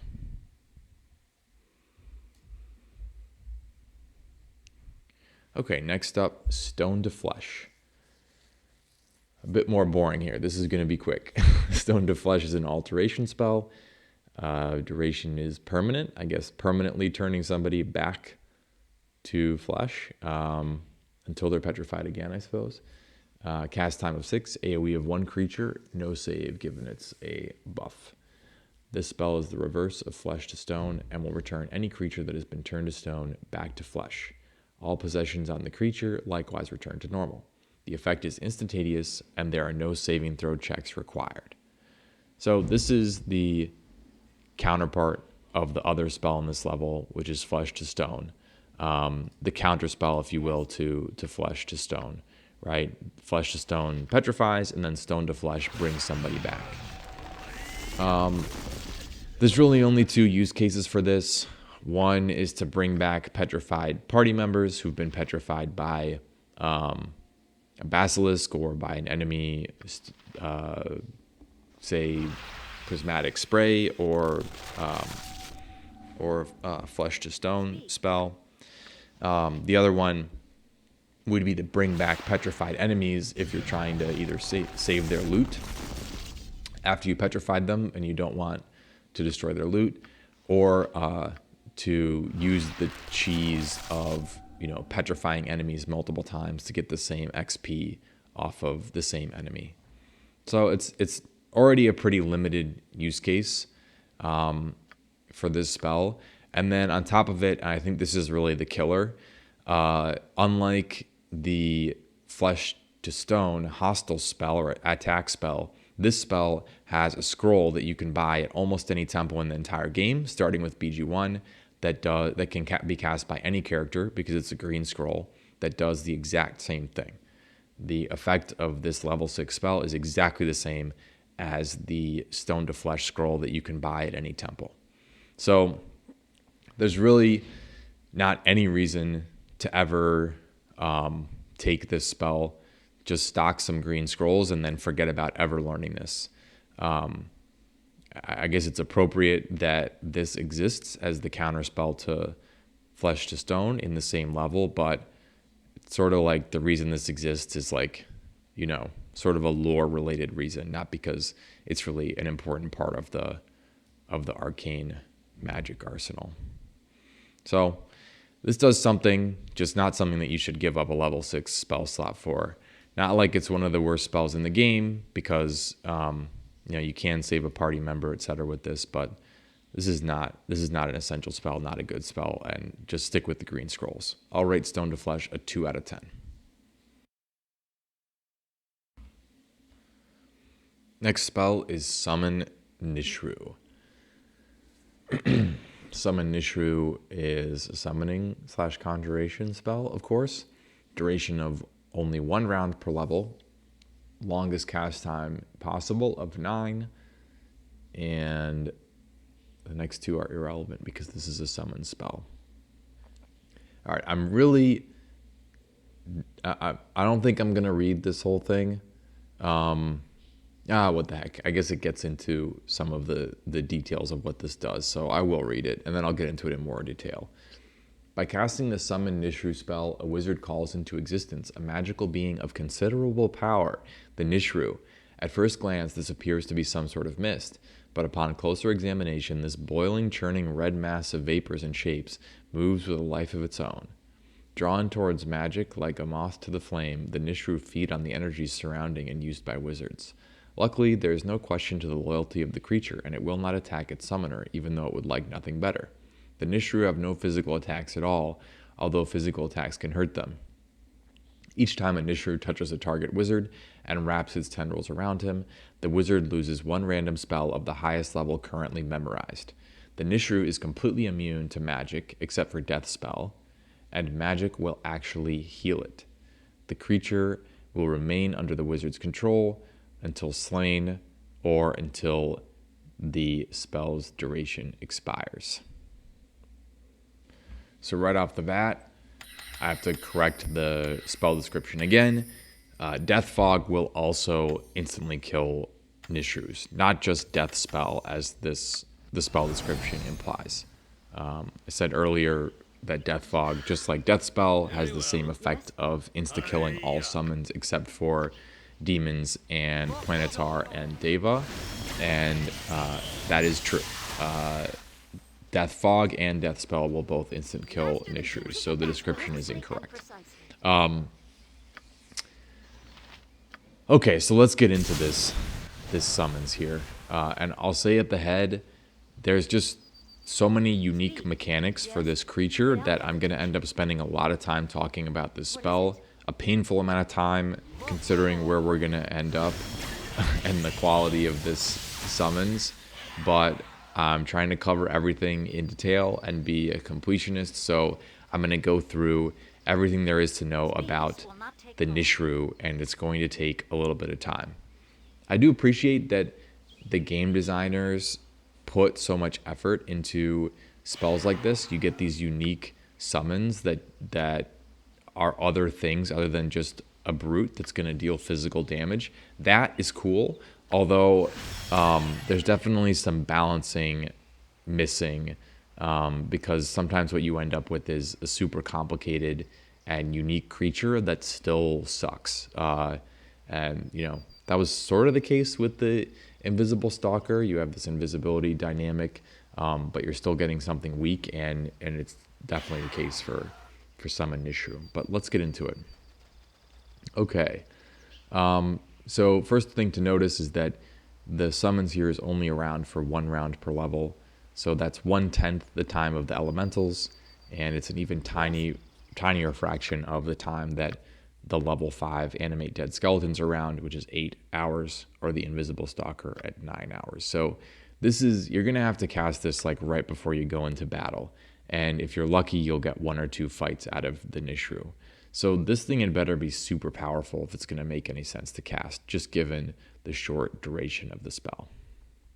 So what exactly is it? What do you get? Let's go through the stats. The NIshruu has 72 hit points, an AC of 10, a base of 11 Thaco. It has 2 APR, and as the spell description suggests, the spell description says that the NIshruu have no physical attacks at all. But it does have a melee attack. It's just that the melee attack does 0 damage. The melee attack exists solely to put in practice the anti-memorized spell attack referenced by the description, which I'll get more into in a minute. The saves of the NIshruu are around 10, What is it? and it does have 100% elemental and magic resistance. So already, I can say this is not going to be one of the absolute worst summons in the game, just because having 100% elemental and magic resistance does mean that it can have some stayability and soak up some spells in fights. The NIshruu also does have 20% slashing damage resistance, 50% piercing and crushing damage resistance, and 70% missile resistance. So all that is nice as well. Not as good as the physical resistances of the skeleton, but pretty good. So this creature does have some staying ability in fights. All right. So what is this thing that its physical attack does? If it does 0 damage, what does it do? So it has this anti-spell attack. First of all, the anti-spell attack only works on a successful hit. Again, the description is not really accurate here. The description says each time a NIshruu touches a target wizard and wraps its tendrils around him. I guess that suggests that it's like an auto effect, but that's not the case. The NIshruu still has to successfully make an attack for this effect to do anything, and that's actually quite difficult to do when you're facing high-level mages that have like improved invis, blur, spirit armor, and all these other buffs. This creature has 2 APR and a base of 11 Thakos, like worse than a BG1 fighter. And you're still only going to have this anti-memorized spell effect work when you make a successful hit. So that sucks right out the gate. So the flip side is that this is the way that this is coded into the game is as a effect of the attack. And I tested this out, and this effect actually even works through protection from magical weapons. So this could be, it definitely works through Mirror Image and Stone Skin. This could be the only on-hit effect in the game. It's definitely the only one that I know of that actually works through protection from magical weapons. Okay, in theory, that's nice because most enemy mages at this level will have those buffs up. So it's good to know that even though you have to actually hit the mage, it's good to know that you can get through Mirror Image, Stone Skin, and protection from magical weapons with the effect. So what is exactly the effect? Well, as the description says, it will eliminate a spell of the highest level memorized by the enemy mage. And the description says that the spell eliminated is random, but when I play tested this, it seems like the spells that I was losing as the NIshruu was attacking me would always either go from left to right, or would most of the time go one by one from left to right in my spellbook, but not always. So it doesn't seem to be totally random, but I guess it depends on your definition of random, because enemy spell memorization order in their spellbooks, which you can't see, is not predictable. So I guess even if the NIshruu's attack only goes left to right in their book, if the order of their book was random to begin with, which it effectively is, then yes, I suppose it's still accurate to say that the attack will eliminate a random spell. Okay, really got into some semantics there. But the bottom line is that when the NIshruu makes an attack against an enemy spellcaster, the enemy spellcaster will lose a spell memorized of the highest level. In theory, that seems to be pretty cool. Like, in theory, right, you would think, okay, can I summon like 5 of these, improved haste them, and then try to fight a lich and just have them immediately eliminate all of its high-level spells, like its time stops, etc., and leave the lich like casting magic missiles against me? It seems like maybe that's possible, right? If you have 5 of these things, they're hasted or improved hasted, so you're maybe getting rid of like 3 to 8 spells per round or something. In theory, that seems like some amazing cheese strat. So like I tested that. I never really used this spell in regular play, but I did test that. that strategy of summoning a bunch of these in preparing for this video. And you know what happened is I did all this prep, and then the Lich spawned and immediately hit all of the NIshruu with a death spell before they could even get off more than a couple of attacks. So like right away, that it just illustrated the limitations of this summons. Like, it's sort of like an oxymoron, right? It has 100% magic resistance and this anti-spell memorization attack effect. So in theory, you want to use this against enemy high-level mages, but high-level mages have the most lethal counter and the fastest counter to summons, including this summons in the entire game, which is Death Fog or Death Spell. So it's like the one enemy that you would want to target with this has the hardest counter to it and will use that counter even in the base game. Even in the base game, Arcane magic users are coded to cast Death Fog or Death Spell, usually Death Spell, when they see summons, and that includes a NIshruu. So like the fact that that dynamic exists just defeats the purpose of this summons and pretty much makes it suck, despite all these cool attack mechanics and other things that it has. Sort of a bummer. I guess I'll go through the other details of the summons. The spell description also references that magic will actually heal the summons. I tested this out as well. This heal effect, is triggered whenever the NIshruu is hit by a single target spell, regardless whether it's a buff spell or a damage spell or a debuff. And it won't heal the NIshruu to full. It seems to heal something like 10 to 20 hit points. It's not really enough to save this thing if it's getting beat up by any decent physical damage dealer, but it's a cool idea, and I do appreciate that this was put into the game. It's a cool idea that this creature is actually healed by single target spells. Of course, not going to protect it against physical damage dealers, which is going to rip this thing to shreds pretty quickly, considering it has an AC of 10. And the other loophole here is that this healing effect from magic doesn't actually work for AoE either. So, you'd like to imagine that you could send NIshruu into like an incendiary cloud or something and have them be constantly getting healed, but it doesn't work that way. It doesn't work inside AoE. So this heal effect ends up being, I don't know, something that rarely is going to make a difference. I'm not, the odds that an enemy mage even targets them with a single target spell are not very good to begin with, as opposed to just insta-killing them with Death Spell. But that is another NIshruu game dynamic. And finally, the NIshruu is the first summons that you get as an arcane magic user that can actually cast spells of its own. And what spells are those? So it gets a range of level 1 to level 3 spells, specifically 2 magic missiles, 1 Agonizer's Scorcher, 1 Melf's Acid Arrow, 1 Stinking Cloud, 1 Ghost Armor, and 1 Lightning Bolt.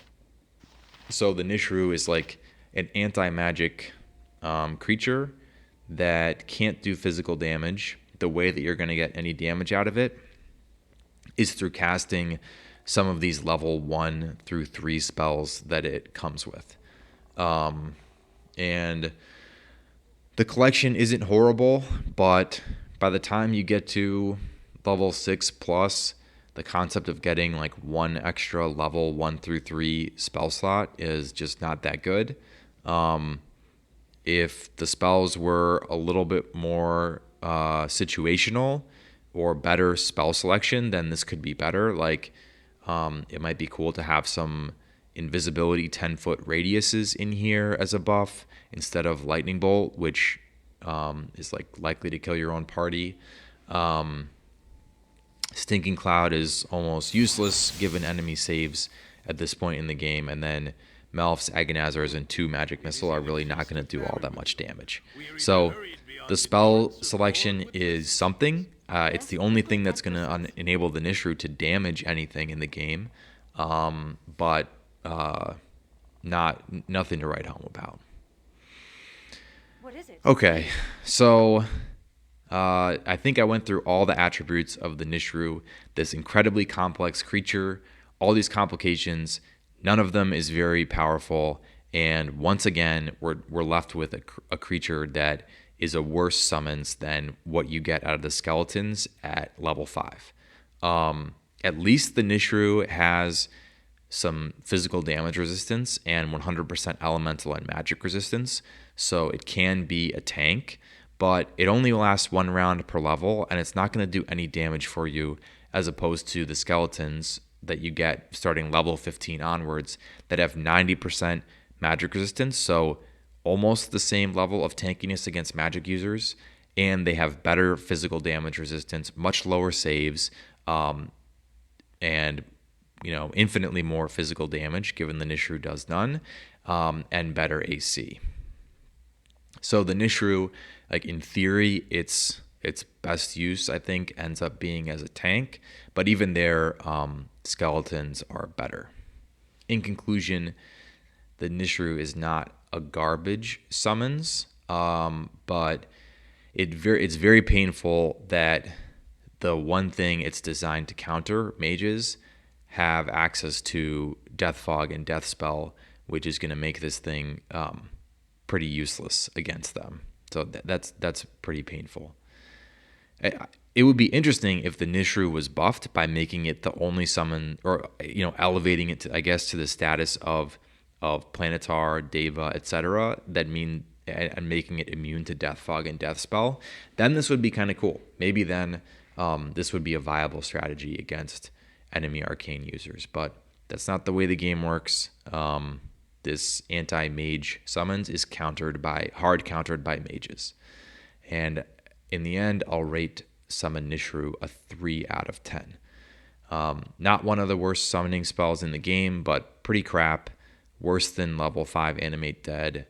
Not something you're going to take in your valuable level 6 spell slots. Okay, next up is Tensor's Transformation. Tensor's Transformation has a duration of 1 round per level, a cast time of 6, AoE the caster, no save. Tensor's Transformation is a sight guaranteed to astound any creature not aware of its power, for when the wizard casts this spell, she undergoes a startling transformation. The size and strength of the wizard increase to heroic proportions, and she becomes a formidable fighting machine. This spell causes the caster to become a berserk fighter. Her hit points double, and all damage she sustains is first detracted from this magically gained life. Her armor class gains a +4 bonus, up to a maximum AC of -10, and all her attacks are made as though she were a fighter of the same level, i.e. the wizard uses the combat values normally reserved to fighters, although no extra attacks per round are gained. Each attack also receives a +2 bonus to hit and damage rolls. The effect lasts for the duration of the spell or until dispelled. Well, I'm not sure how the spell description can leave out the tiny small oversight that this spell disables your spell casting for the duration of the spell. And that doesn't seem to be dispellable by any means. So that's a major caveat, right? You do get all these fighter buffs, but you're missing some key ones, Yes? which we'll get to in a second, and you don't get to cast spells for the duration. So it sort of seems like this spell exists just to prove that prove further, or again, that a mage can be about as good as a solo fighter or role play as a fighter. Yes? What is You it? are going to need improved haste to get your APR up, plus this spell, plus maybe a strength spell if you have low strength. And once you do all that, yes, you can pretend that you're a fighter for a short period of time, at least the 1 round per level duration of this spell. So if that's of interest to you, if you feel like you regretted not picking a fighter at the character creation screen and you want to try it for a little bit, then this is your spell.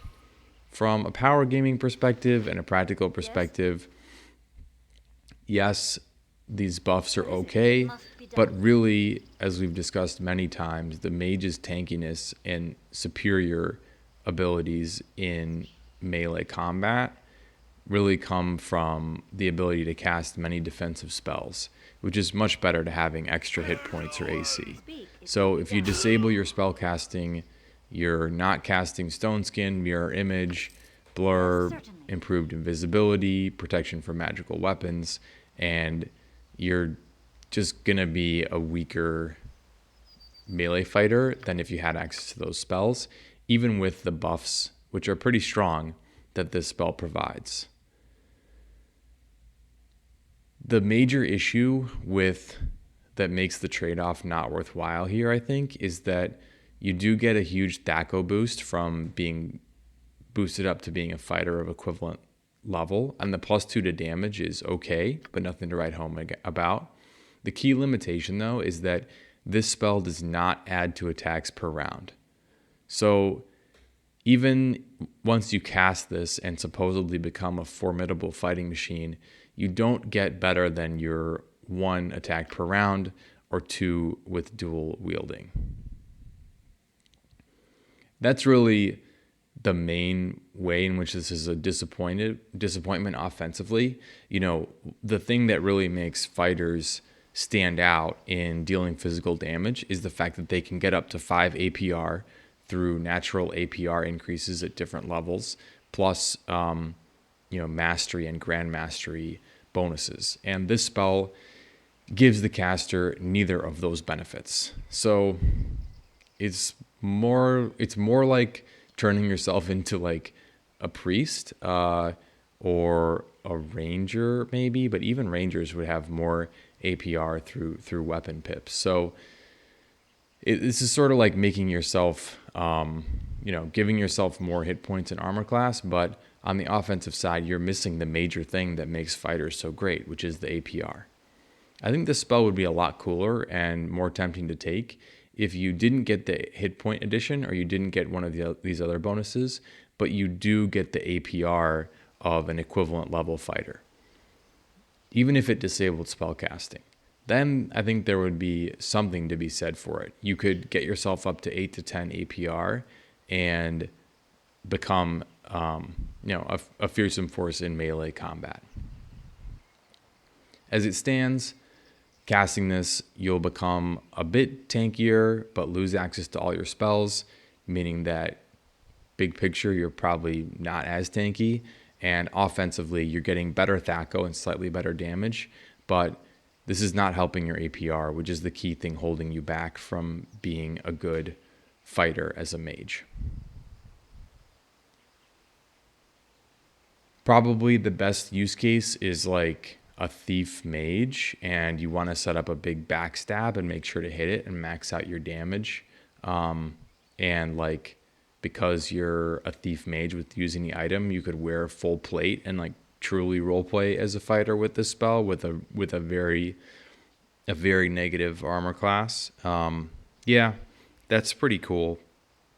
Requires a lot of setup, just to still not be quite as good as a fighter thief in the fighting realm.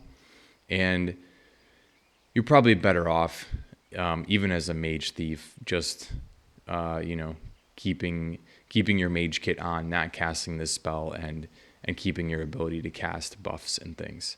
You're going to miss out on, for a big backstab, you're going to miss out on a bit better THAC0, although as a mage thief doing backstabs, you should have low enough THAC0 to make it work without the spell, and you're going to miss out on +2 damage. Not a huge difference. In the end, the debilitating effect of removing your spellcasting combined with the fact that you don't get extra APR, so one of the key things that would make being a fighter of equivalent level good, you don't get through this spell. I think this is just a mediocre spell, one that I never take, and I'll rate it a 2 out of 10 for Tensor's Transformation.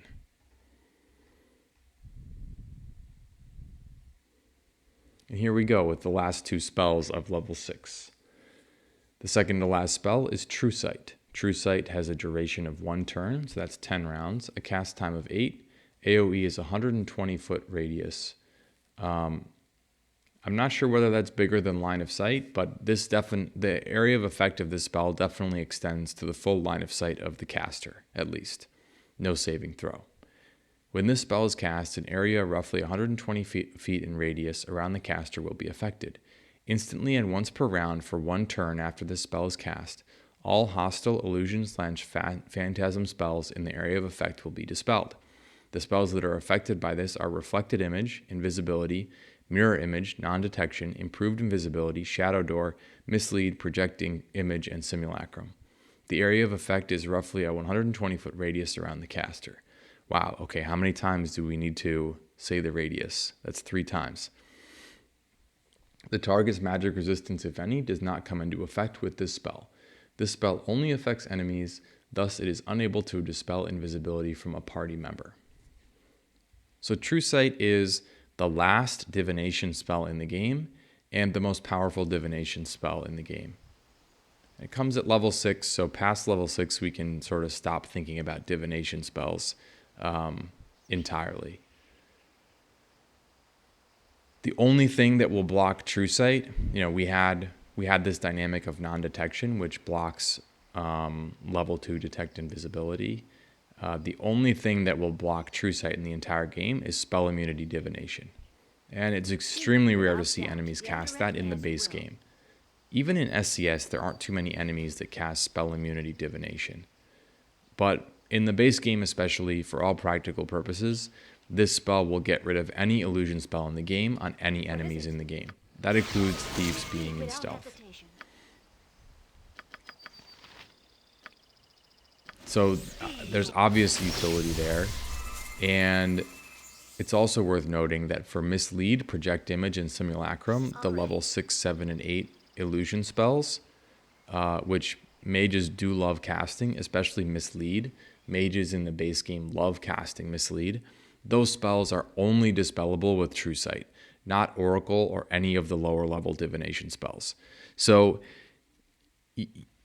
even if this wasn't amazing in other respects, which it is, like this is an AoE spell that's party friendly, has a huge area of effect, and lasts for 10 rounds. Like you can't get much better game dynamics than that. Yes? Oh, and there's no save versus it. It's guaranteed to get rid of all illusion spells on every enemy creature that doesn't have spell immunity divination up once per round for 10 rounds. So it's about as strong as you can possibly get. On top of that, you're going to want to have access to this spell because it's the only way in the game to get rid of Mislead, Project Image, and Simulacrum, which are pretty common spells that enemies cast in battle. Speed, certainly. On the whole, just nothing to complain about here. Like this is designed to be the big daddy of anti-illusion spells, and it delivers on all fronts. AoE, party friendly, goes off 10 times, so it'll last an entire fight or most of a fight, gets rid of everything, and it's only countered by spell immunity divination, which is hardly used by enemies. So this is a great spell. It's essential to have in any run that you're doing, and you're going to find yourself casting it in every complex battle or battle that involves a lot of spellcasters in the entire saga. Now, the only knock that you can have on True Sight is that it is also present in the Divine Book as well, the exact same spell. And in the Divine Book, it comes sooner given it's a level 5 Divine spell. Now, level 5 Divine spells is a pretty good spellcasting level in the Divine Book, but it's not as strong as level 6 Arcane Magic, especially considering that Improved Haste is in level 6 Arcane Magic. So and plus divine spellcasters with high wisdom, which is easy to get to given all the wisdom tomes and the machine of Lum the Mad, all the different ways in the game to boost wisdom, you're going to have access to many more divine spell slots than arcane. So if you have a divine caster in your party, or you're a cleric mage, then you're going to be taking True Sight out of your divine book and not in your arcane book. You can go without this on any of your arcane casters. Therefore, you can just have a strategy that you're always going to have 1 or 2 priests that has True Sight available and leave it out of your arcane spell book. Even if that being the case, by the time you have access to Vecna, Amulet of Power, and Improved Alacrity, I think it makes sense to take one of these on whichever mage has those two items, because you're going to get a cast time of 3 out of that, and True Sight can easily be thrown up by that mage during an Improved Alacrity much faster than a priest in your party could cast a spell. So the synergy with Vecna and Amulet of Power mean that that it can still make sense to take this very late in the saga on an Arcane caster, even if you have room in your divine book for it. I do take this spell on sorcerers very often, since it's just that useful and it's good to have it situationally. Even if there are priests in the party, the counter spells or debuffs are the type of spells that it's helpful to have in the sorcerer book sometimes if they're powerful enough, because of course sorcerers excel at situational spell casting. You don't have to plan that you're going to need True Sight 6 times and then fill out your entire level 6 book with it. You can take Improved Haste, and you can take Death Spell and Spell Deflection, etc., these quality level 6 spells, and then you throw a True Sight in there, and you might never cast it, or you might cast it 4 times out of your sorcerer. But that flexibility is helpful when you're a sorcerer and have sorcerer spell casting mechanics. In the end, there's almost nothing to complain about with this spell. It has everything that you could conceivably want in an anti-illusion spell, between the 10 rounds, dispelling every illusion spell in the game, being party friendly and AoE, and only countered by spell immunity divination, which is rarely cast by enemies. So this is just a quality spell, and even though it's in the divine book, there are reasons to take it on arcane casters given how good it is. So I'll rate this spell an 8 out of 10. If it wasn't in level 5 divine, or if it was like level 7 divine spell, then maybe this should be even higher, just for how universally helpful it is. And you pretty much need this spell in every high level fight that you go into in the game. Past mid SOA, you need to cast True Sight when you're going into a fight. So it's a high quality spell. 8 out of 10, just because you do have the alternative of it being in the divine book. But great spell, not too sexy, but nothing to complain about. This takes us to the last spell in level 6, and yes, there are things to complain about here. This is YAS, yet another summons. It's Yas. Wyvern Call. Wyvern Call has a duration of 1 round per level, a cast time of 9, the max possible. And when this spell is cast, the wizard opens up a magical channel that will summon a wyvern to her aid. The creature will live and die at her command until the spell's duration expires. Okay. It's sort of like the forgotten level 6 spell, along with maybe Invisible Phantom. What is that? Invisible Stalker. These are like 2 level 6 spells that I never think about, because neither of them is very good, and they both summon mediocre summons. But this spell especially. The fact that you're at level 6 spell casting well into Baldur's Gate 2, and you're getting to summon a single type of creature that you first saw in Cloakwood in BG1 is already a bad sign. Without even getting into any specifics, it's easy to tell that there are going to be some problems here. You get to summon a mid BG1 enemy. I guess it looks like a dragon. That's kind of cool, but the stats of this thing are far from a dragon. We'll get into them in a second. Other thing I'll point out before I go on is this does have the shortest round for the shortest duration for a summons possible, 1 round per level. Of course, you've got at least Invisible Stalker lasts 9 rounds. Animate Dead, 9 hours of game time. Animate Dead at level 5 lasts 8 hours of game time, or all day. The elemental summoning spells, you get those for 1 turn per level, or 10 times longer than this spell. All that would make you think, like, okay, This Wyvern that you get here must be amazingly powerful if you can only have it up for 20 rounds at the absolute highest level of spellcasting, 20 plus. Is that the case? What do you get? Is it very powerful? No. Here are the stats. There's 63 hit points on this thing, an armor class of 1, a base THAC0 of 10, 2 APR, high single-digit saves, so worse than the skeletons, 0 resistances at all. 0 resistances. And I guess the only thing that you can say that's special about this creature to defend casting it is with this 2 APR and base THAC0 10 attack, though the Wyvern does have a poison attack. Yes? The poison attack, if it goes off, does 5 damage per second for 20 seconds unless the victim saves versus poison with a -4 penalty. So 5 times 20, 5 damage per second for 20 seconds. That's 100 damage in 20 seconds, or a lot of poison damage. However, whether this goes off is extremely unpredictable. The Baldur's Gate 2 wiki has some statements about how likely it is, and in playtesting, it just seems far less likely that the poison attack is used versus what BG2 wiki says. I definitely have tested this out and summoned this thing and had it attack for its entire life, or gone 5 to 10 rounds of attacking before the poison attack even procced. So, not only is there a save to negate it, and the Wyvern has to make its attack with its base THAC0 of 10. On top of that, a lot of rounds of attacking, the poison attack won't even be activated. So you have to get lucky sort of 3 times for this poison to go off. First, the poison effect has to apply in the particular round, according to this RNG formula. Second, the Wyvern has to make its attack with its crappy BG1 level THAC0. And third, the enemy has to fail save versus poison.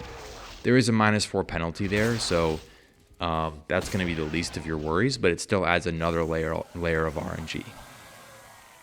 And given that this thing only has 63 hit points and 0 resistances, it's going to die in 1 to 2 rounds to a lot of enemies. It's going to die to a single high-level fireball, lightning bolt, skull trap, Abidelzims, etc.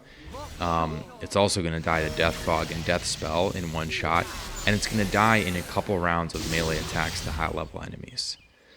So in the end, you only have maybe 1 or 2 rounds to try to get the poison attack off if this thing is being targeted by enemies. What is it?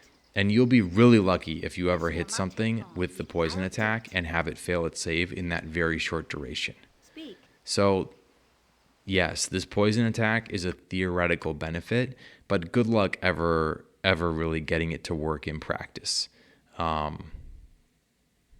Very challenging. So, we're left with this 63 hit point BG1 level summons that you're giving up a level 6 spell slot for that only lasts 1 round per level. It's a piece of crap. The poison attack, I'm tempted now talking about this to rate this a 1 out of 10. It's one of the worst spells in the game, but I'll stick to my thoughts a few days ago when I sort of planned this out. And I rated Wyvern Call a 2 out of 10 just because the poison attack doing the slight possibility of doing 100 damage in 20 seconds is something to be said for this creature that saves the spell from being truly one of the worst in the game. This is still a really bad spell that you never want to take at level 6, and I'll rate it a 2 out of 10. Thanks for following through to the conclusion of this level 6 Arcane spell guide. As usual, I'll just recap quickly what we went through and the ratings of each of the spells in level 6. I think level 6 is characterized by having one clearly awesome spell that's going to dominate your spell book no matter what your strategy is, solo, party, no matter what, and that's Improved Haste, which is the best combat buff in the entire game. You can't go wrong stocking this spell. Then after that, you sort of have a big group of pretty good spells, an unusual amount of pretty good spells where none of them is absolutely essential and you can choose to play stylistically before you get down to sort of the garbage in the level, most of which is some really underwhelming summons that aren't worth giving up a level 6 spell slot for. So thanks a lot for checking out this video. If you think I'm crazy with some of these ratings, if you have different ideas to put in a contingency, thoughts on whether Mislead is too cheesy or I'm misjudging the spell, a different view on protection from magical weapons, which other players seem to think is an amazing spell. Whatever it is, let me know in the comments. Love reading your guys' comments, and I think the people who are still sticking with this game so many years after it came out are generally great people to talk to, because we all have an appreciation for quality game design and getting deep into the weeds of the rule set so many years after release. So hope you enjoyed this, and now that I'm done with level 6, I'm definitely going to be continuing through and completing this. I'm just not sure on what timing.